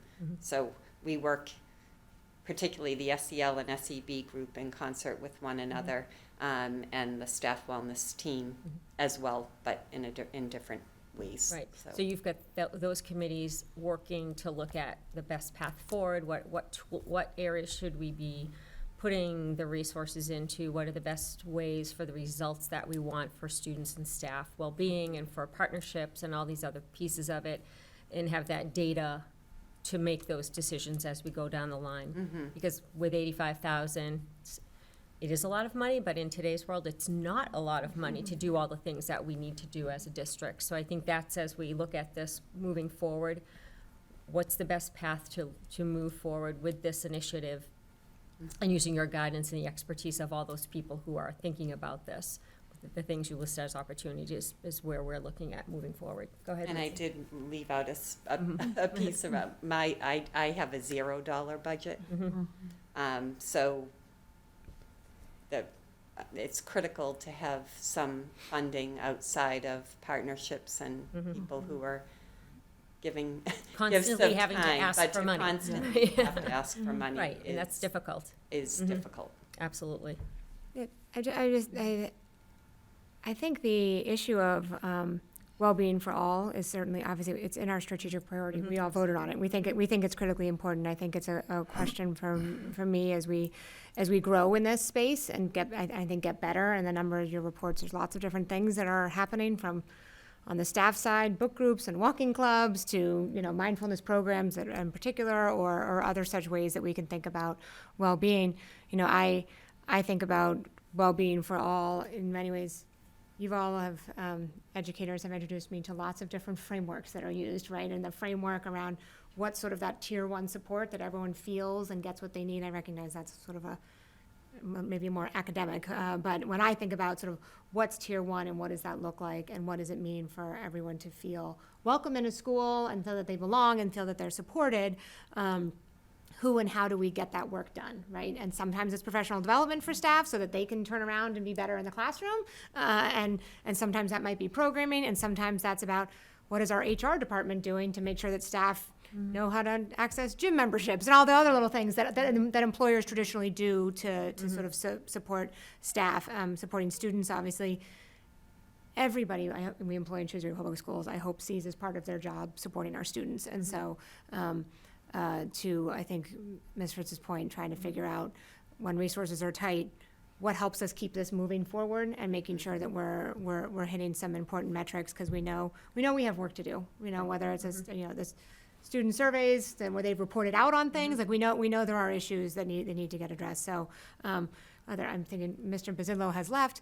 His email to parents this week was all about vaping, and vaping is a real problem. And we have these, which we know is a cornerstone of good health, right? Just like sleep is. So I think we're trying to be holistic on a lot of these, and appreciate the intentionality from the district leadership team to kind of take a step and say, okay, what's the best way to sort of use these funds to advance some very clearly a really important objective for all of our students. Dr. Sawyer? I want to thank Dr. Lazat for the report and for her leadership around, in terms of the two parts of the report. Again, I know you commended her in the previous report around, the funding that we've been able to procure as a school district. That makes a huge difference in order to advance some really key pieces. I think that when her position was created, we didn't know that there was going to be this real significant demand for career technical education. And that's something that it really has been critically important to have Dr. Lazat leading that piece in conjunction with the folks at the high school, and particularly, being that liaison with the state, being that liaison with the local partnerships and things like that. It's really critical. I appreciate the recognition that one of the three commitments we have for our 5-year strategic plan is around well-being and well-being of all. And so, looking at what we can do to support our staff in supporting, obviously, if our staff feel supported and our staff, we know it's, and there's study after study and article after article coming out that being in public education in this moment is a stressful environment for folks for a whole lot of reasons. And so how can we provide support for the well-being of the folks who are delivering the service every day to our students? And then, of course, in terms of the well-being of our students, and I think that the analogy of tier one is absolutely appropriate, and the work the social, emotional, behavioral team is doing that Dr. Lazat and Ms. Belcito are working together on with a whole host of folks in the district is really approaching, what does it look like that all students get in kind of that preventive and building social and emotional learning. And I think that that's something that, a lot of districts have, like us, started to become more and more thoughtful about what exactly it is that we're doing that's systematic. We don't want it to be dependent upon what school a student might happen to go to or what particular teacher they might happen to get in terms of some baseline experiences and skill building. And then beyond that, you'll have a report at a future meeting around, our clinical services when students need more.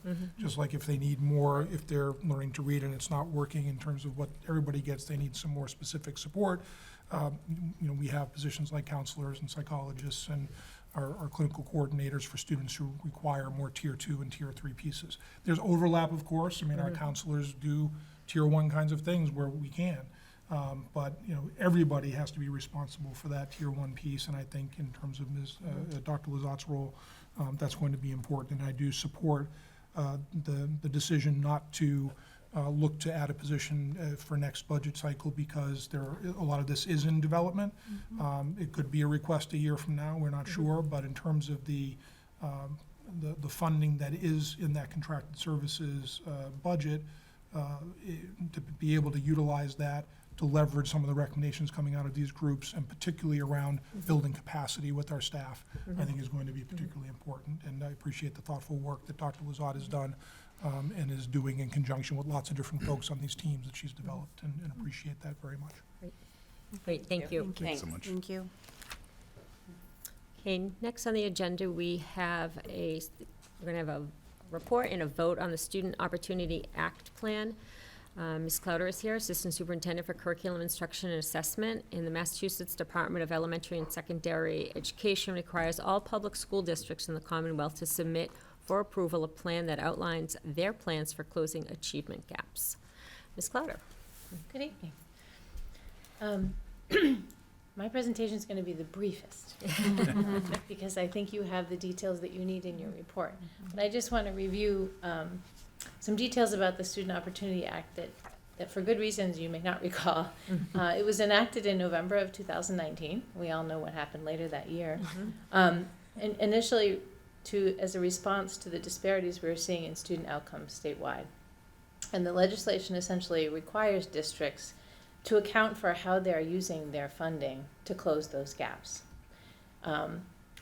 At the same time that the Student Opportunity Act was introduced, they were looking at providing additional funding to different districts that had highest disproportionate need. And that's not us. So as you know, the Chapter 70 program is the major program of state funding for public and secondary schools, and based on our current state formula, we're a minimum aid district. That means we receive a minimum of $30 per student. To put that in context for FY23, when we had to do our last Student Opportunity Act plan, that was about $180,000 in total. Initially, it was introduced as a requirement designed to account for how we were spending that additional money.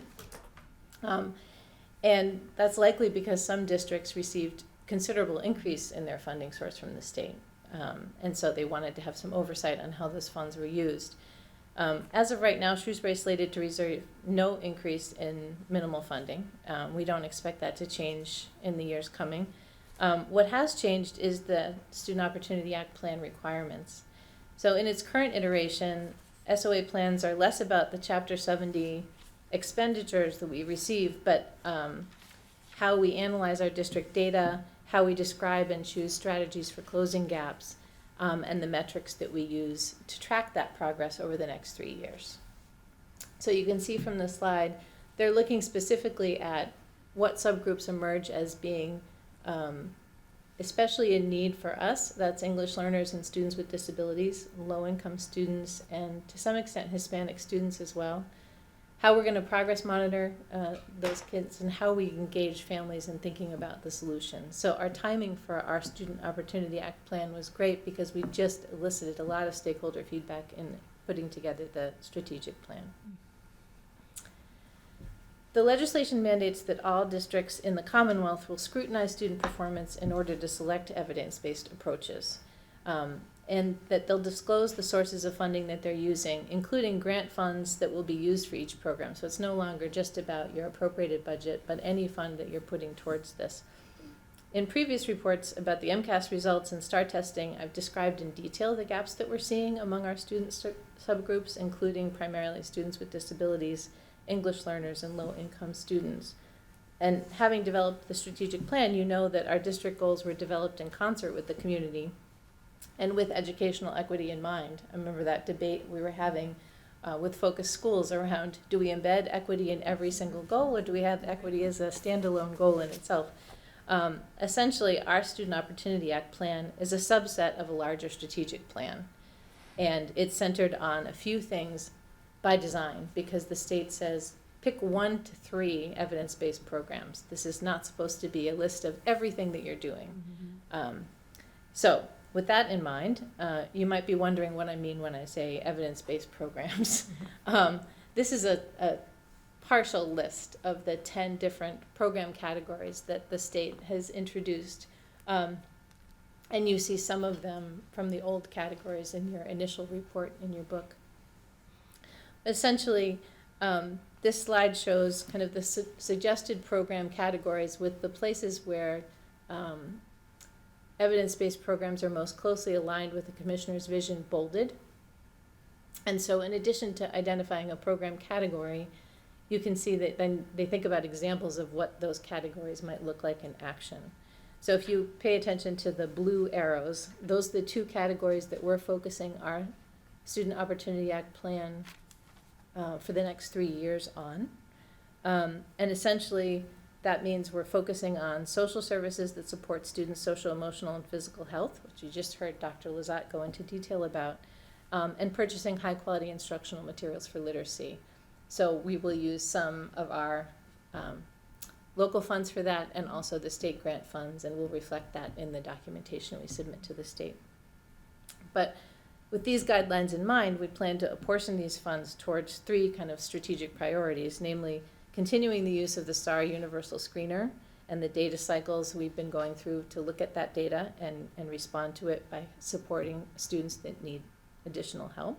That tier 1 to tier 2 thing you were describing, good for you. Purchasing high quality instructional materials, so expanding from the early adoption phase that we're in now with literacy to all classrooms K-6. And then investing in social emotional learning and behavioral health through the developing therapeutic program at Beale. The one piece that's kind of tricky about that is that we'll use funds from the appropriated budget and related grant funds accordingly, and the plan for Beale, as you know, is kind of being developed and finalized now along our budget process. And I just want to recognize that, you know, we'll have to designate how we allocate those dollars, but that I know we haven't officially done that. So part of the documentation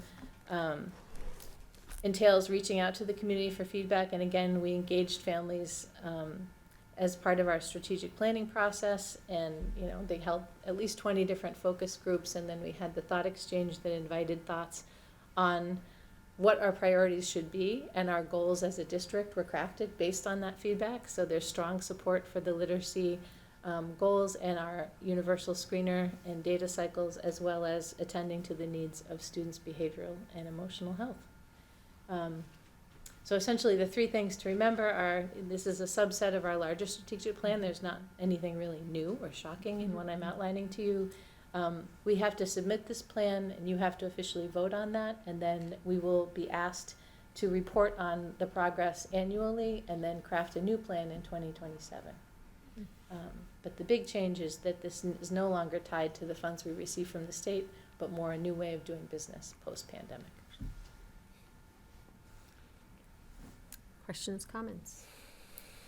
Lindsay? I'm happy to see that some of the outputs of the strategic planning process, we could sort of, we were checking a lot of those boxes. I know you highlighted with blue arrows on a couple of them, but whether it's secondary Yes. pathways or educator diversity, and there's many things that we're in longer cycles on, and so that makes me feel like we're moving in the right direction. If Desi is saying these are some of the evidence-based examples that they're looking for, you know, even if there's a couple that we're gonna file on in this report, and so I appreciate that there is then now another need from the state to file another report for another small sliver of money, and that's effort and time, and certainly I'm in support, and thank you for the efforts. You're welcome. Anyone else? No. That was my first thought. It's another top-down report that you have to, again, time, and we are a minimum aid district, so we know we have to comply with that, but it is a lot of time and effort to do that with all these different demands that just flow down to the districts. But I do agree with Ms. Heffernan around the things we're focusing on, or we decided to focus on a community, really do tie in to what DESE is looking at a high level, so that makes me feel good. We're hitting the right items. Yeah, and I couldn't fit them all. I chose the ones that kind of seemed to resonate, but one of them that couldn't fit was the career pathways piece as well. So in terms of really being in line with DESE's vision for student outcomes and college and career readiness, that's a really nice Great. acknowledgement of that. Can I ask one question, of if you course. can? Will we have to You said every year we have to submit, or every 3 years we have to submit this report? Every 3 years, we have to submit and vote on a formal plan. Okay, And every year, and I'm assuming this is gonna be folded into tiered focus monitoring or something else, but we Okay. have to report out on metrics that we associate with this, these goals. and do we every, then, 3 years need to poll the community about their feedback on this? I mean, we had this nice, We need to Um, invite community feedback, on an annual or a 3-year basis? a 3-year cycle. Okay, thank you. Question. So that's also good timing for the next strategic plan. Okay. Dr. Sawyer, any comments? Again, I think the fact that it's aligned with the strategic plan, the work is done, it's really about informing the state in the way that they need us to inform them through this process, that we are doing the work that they would expect of us, and that is aligned with best practice, and I appreciate Ms. Clouder doing that work, but, you know, the work of the strategic planning that was done by the district essentially accomplished this, and so we're appreciative that dovetailed this year. Good. And I do recommend that you vote to approve. Okay, thank you. We do need a vote on this. So may I have a motion that the committee vote to approve the district's plan for meeting the requirements of the Student Opportunity Act as presented? So moved? Second? All those in favor, please say aye. Aye. Motion carries. Thank you. Thank you.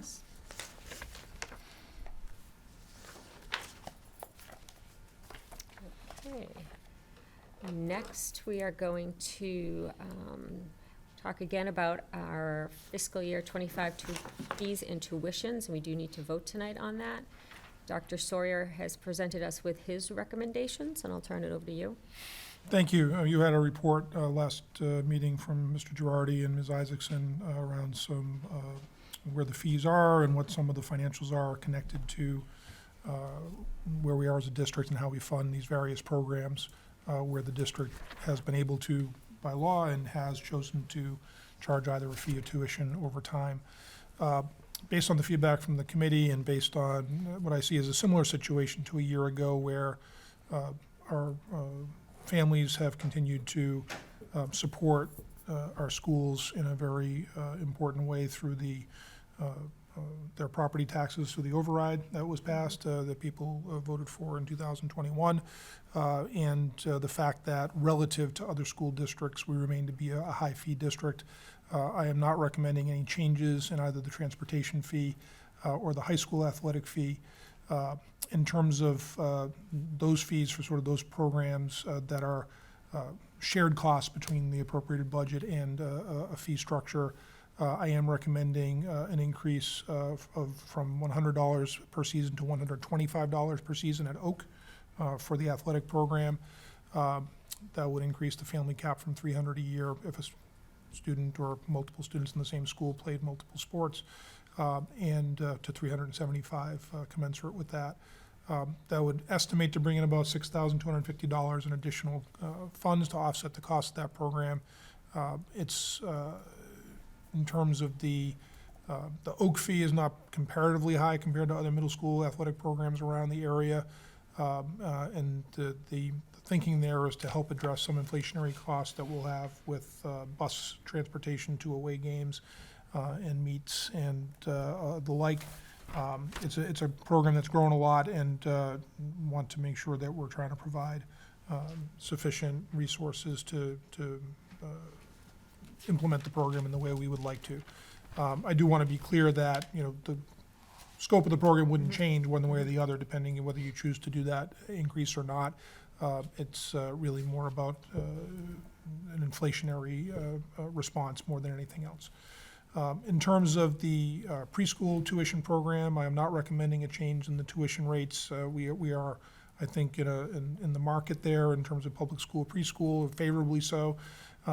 One change sort of structurally is that based on the desire for more and more families to send their own snacks in from home anyway, and not using the tuition funds to provide snacks through the school district, that will have an effective impact of about a 3 to 4% change in the use of that funding, which will help us deal with some of those inflationary pressures without increasing the tuition itself nominally. In terms of the extended school, the two programs that are totally reliant on tuition revenue or fee revenue, The extended school care program, you had a very detailed report from Ms. Isaacson. I do support her recommendation to raise that tuition by an 8% rate. You saw some feedback from some families that came after she put that out to her families, and I think that generally people understand that we need to cover the costs. It's a very high-quality program, and we're still low relative to other types of programs in other communities for extended school care. I also want to commend her again for pursuing eligibility to the state voucher program, which will definitely do will be a stronger way to assist families with financial need now that we're able to do sort of our own internal discount and accept vouchers at the same time. That's a good change at the state level. We just have to go through the process to make that a reality. And then finally, the music lesson program, there was a substantial change made last year because we were out of market in terms of what we were paying our instructors. The level of the fee this year should remain sufficient to be where we need to be. And so I'm making, recommendation that no adjustment be made there. So in summary, the recommendation is to hold the transportation fee, the high school athletic fee, preschool tuition, music lesson fees the same. That doesn't require any action necessarily, but in terms of, I am recommending that the extended school care tuition be increased by 8%, and I'm recommending that the Oak athletic fee be increased from $100 to $125. I'm happy to answer any questions about the recommendation. Okay, questions, comments? Lindsay? So, Dr. Sawyer, I very much appreciate your recommendations, and I'm aligned with you on all but one of the recommendations. I think certainly appreciate holding fees constant is one thing, and then there's two areas where potential increases are needed. I think the extended day program has to be by design a program that covers all of its costs, and unfortunately costs are rising, and that while I know how valuable extended day is for the community, I think that is somewhat outside of a traditional public school provided service, and is definitely a benefit to the community, and we've got lots of emails from folks who really appreciate the program that Ms. Isaacson and team run. But when I think about fees for programs that I think of as historically part of public education, I'm really thinking about transportation, athletics, and to a similar degree, the music lessons. That I'm not in favor of raising of any of those fees. Obviously, you're only suggesting one for Oak Athletic, Dr. Sawyer. I do realize that, but I firmly believe that we need to come up with a plan to reduce our reliance on fees. That we became fee dependent.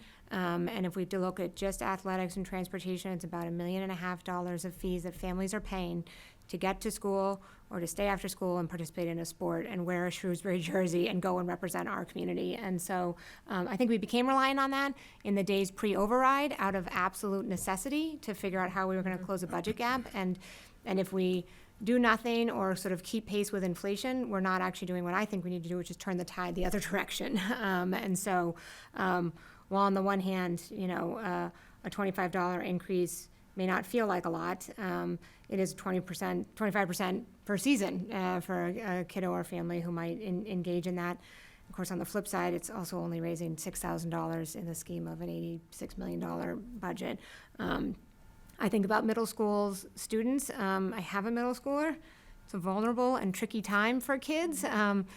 They're not so much appreciated at the library right now. They're thinking about middle school kids. Like, I want them in our athletic program.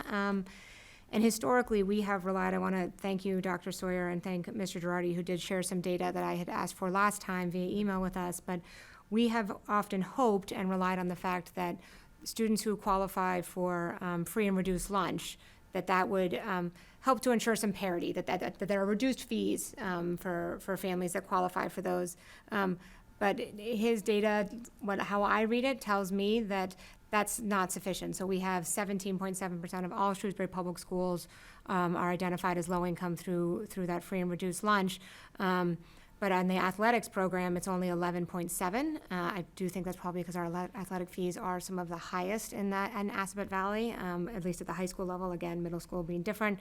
And when we look at music lessons, only 6.4%. And so that's telling me that the fee is that even though it drops the price substantially, that we still have that the fee is creating a barrier, and we don't want that. I know we don't want that, and I know how we got here. So I certainly hope that over the coming years we can come up with another way to, over time, reduce our reliance on these. But at this point in time, given my feelings about fees, I'm not in support of increasing that Oak athletic fee.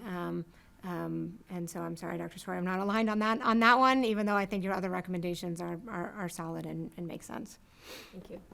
Rachel?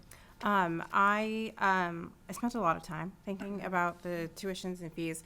One, for extended day, I'm completely in support of that. I think we run a great program. I think not only is it great, it is economically compared to other services we're well underneath, and I think that is something that I fully support the 8%.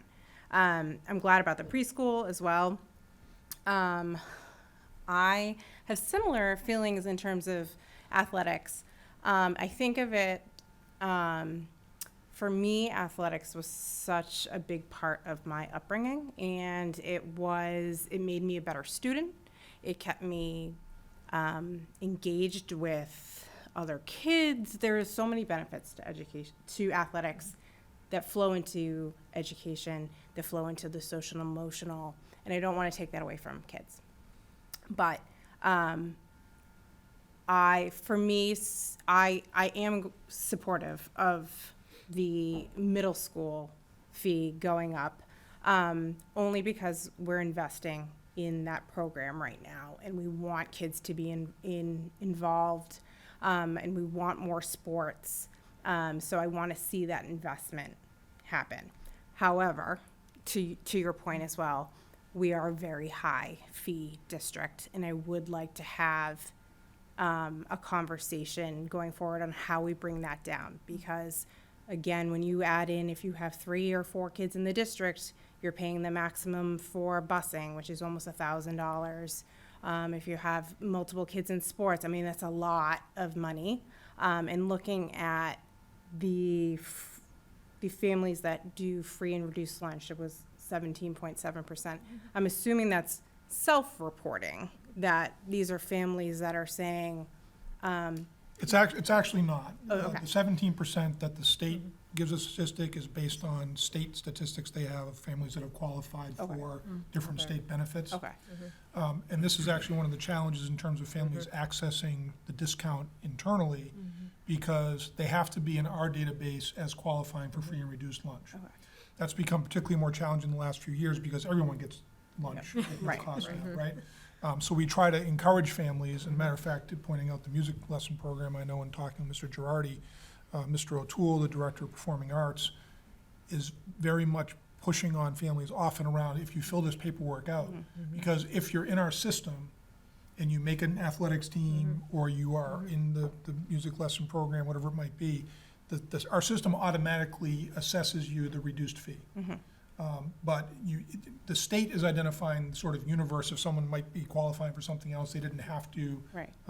apply for. So it's a little bit, that 17% is what the state says, that's about how many families percentage-wise are getting some sort of state subsidy for some reason because of their income. Okay. And then in terms of the number of students who actually get the discount, for the bus, it's a little bit higher than that number. But what's interesting, of course, is that you're going to have families making some different choices, especially at the high school level, based on transportation availability and family availability to drive and all those kinds of things, right? So that makes sense to me that there's a little bit more. And because of the size of that fee, I think there's a little bit more motivation for our families, frankly, to fill that paperwork out. So it's capturing the people we're not capturing. That's a challenge that we've continued to try to do work toward. Right.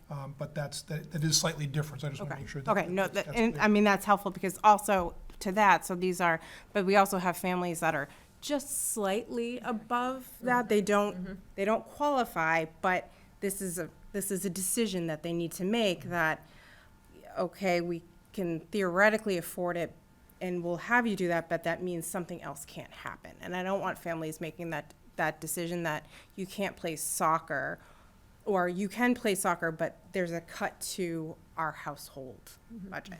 But that said, I do, for me, for this year, I do support the increase at Oak, but I want to have a conversation moving forward that we can look at the fees and see how we can change that. Maybe we can't, but open that up, just that we can bring our fees down so that it's a little bit less on families. Erin? Yeah, I agree with Rachel's comments. I also support Dr. Sawyer's recommendation. I do think that as a district, we do need to have a conversation about fees going forward. But in the short term, I think the $25 fee is a modest increase. I think when you look at this Oak program historically, when it started, it was for sports. This was in 2020 fiscal 21, it was $100, and we haven't increased it since. It has now expanded to increase to have field hockey, softball, baseball, football, spring track, boys and girls soccer, in addition to boys and girls basketball, cross country and cheerleading. I think in order to provide some more financial support and offset coaching stipends and bus costs and additional athletic trainers services, I think we just, the $25 this year makes sense. I think, and additionally, too, looking at what we ask the high school parents to pay for sports, they fund approximately 33% of the athletic programs at the high school with the athletic fees, whereas Oak, I believe it's only 23% of the program is currently funded through the fees. So in that sense, too, I think this modest fee at Oak, it just seems a little bit more equitable, that if we're going to charge fees, that they're kind of applied equally, a little more equally across the programs that we do have in place. And I support Dr. Sawyer's recommendations on the other fees as well. John? Yeah, I support the extended day 8% increase. I think that's important to keep that program funded. I think we've heard positive feedback about the value of that program. So that makes sense. It does need to fund itself. Admittedly, I did struggle with the Oak Middle School athletic fee. I think a few weeks ago, I was thinking, well, this funding could be critical to keep that program operational, right? I'm thinking about how much that program has grown and what is needed to keep that program, moving forward. $6,000 is not a lot of money, but again, I struggle with is that what we need to keep it operational? And then I started to kind of take a step back and think, well, why am I thinking about this in terms of keeping things operational on such a small dollar amount? But I think it's just based on how we've evolved as a school district. We've been dependent on these fees because prior to May of 2021, there was always some type of budget gap, right? So in order to keep these programs alive, you needed to have bus fees, you needed to have activity fees. But we're in a different position right now, like in terms of what that override did and how we have predictability and sustainability around, what we're looking at, in future years. So, I would say in the short term, I'm okay with the increase, but I really think we need to have a longer term discussion about how we look at fees. And I think I heard some feedback from the Finance Committee about how could we potentially, draw down the bus fee? Like how could we fold it into our budget? I think it's an opportunity for us to have a collaborative discussion as a board, but also, we're having workshops now with the select board about, what is the future financial picture look like for schools and all services in town? I think it's an important conversation to have. So it's a long way of saying I support the recommendations, but at least want you to understand the rationale, kind of the back and forth I was going through with that decision. So thank you. Thank you. And I think when I look at this, when we were talking about fees for families, and the override did provide that additional funding that we needed. However, that raised all of our families' taxes, and they're also dealing with inflationary costs like everyone else is. And then as far as the extended school care, the 8%, I do support. We did have some feedback. Some was in favor, some was not in favor of it, and we fully understand how families are struggling. And after and before school care is so vital for them to get to their jobs. But it has to be a self-funded program, so I'm really glad that Ms. Isaacson is looking at the state voucher program. I think that is going to help families. But like you said, Rachel, I do look at that, the bar, the free and reduced lunch bar, and if someone's just above that, we do want families to come and tell us if they are having issues, but I'm sure for some, they will never do that. It's a pride thing, and they're not gonna come. So I do worry about the fees, and thinking since I've been on the committee, we have become increasingly the last override, dependent on our fees. And the more dependent we became to fill that hole so we didn't have to cut in other areas. I don't want to see us continue on that path. I think we absolutely need a discussion to talk about how we assess fees. We don't have a funding cliff, but we looked at how we did it with full day K, and that was a slow reduction, so we were able to backfill that. And so as I kept going back and forth, but philosophically, I'm not in favor of the OAK fee. I think it's that path that we've been on because we've become so dependent on those dollars, and we had to. We did it for a reason.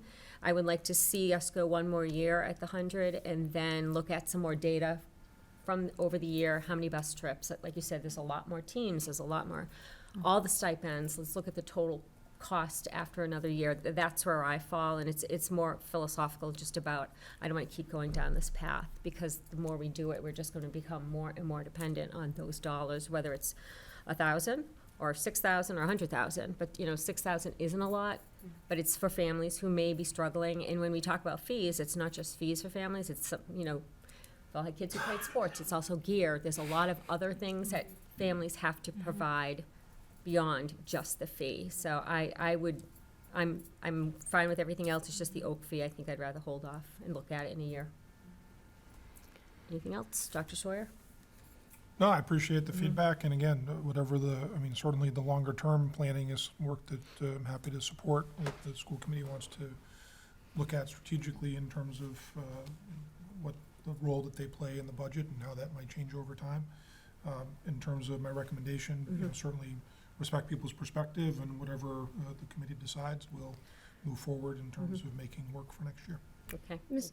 Fritz, I wonder if we could consider something that we are not a committee that is often of differing opinions, and so I wonder, Dr. Sawyer, if we could talk to us about timing for a minute. I appreciate transportation fees need to get decided so we can get registration going, and obviously parents need to know about tuition costs for extended day because they're planning for their next school year.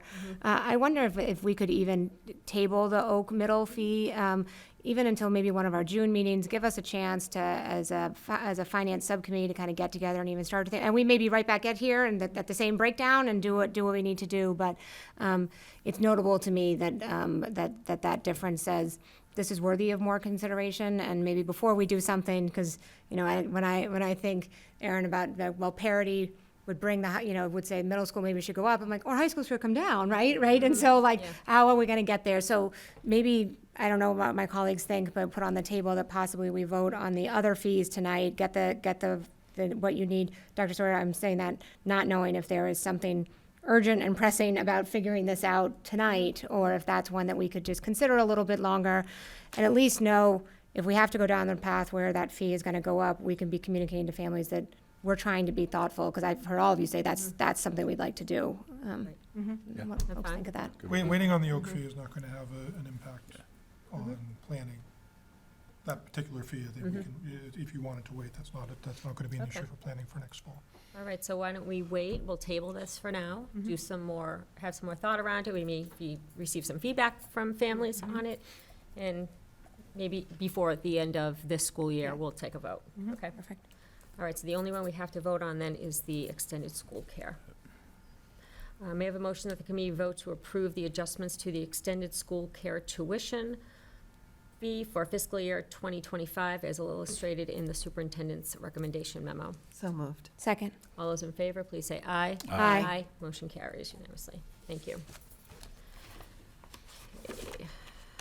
Next, we have our minutes from our workshop held on March 6th and the school committee meeting held on March 13th, 2024. Any changes or corrections? There being none, we can have those marked as accepted as distributed. And we do need to go into executive session this evening for the purpose of addressing Massachusetts General Law, Chapter 30A, Section 21A7, to comply with or act under the authority of any general or special law or federal grant and aid requirements. Purpose 7, Open Meeting Law, Massachusetts General Law, Chapter 30A, Section 22FG, for the purpose of reviewing, approving, and/or releasing executive session minutes.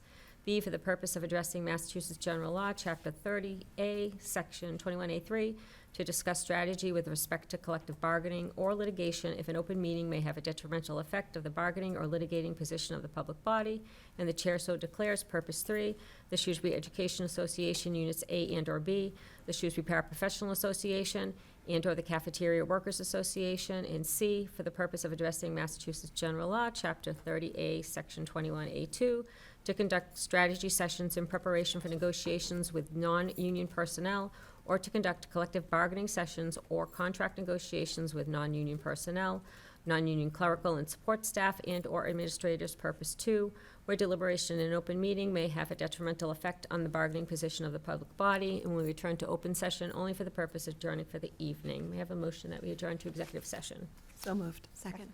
Roll call vote is required. Ms. Shreveport? Aye. Mr. Wensky? Aye. Ms. Boucher? Aye. Ms. Heffernan? Aye. Myself, aye. Thank you and good night.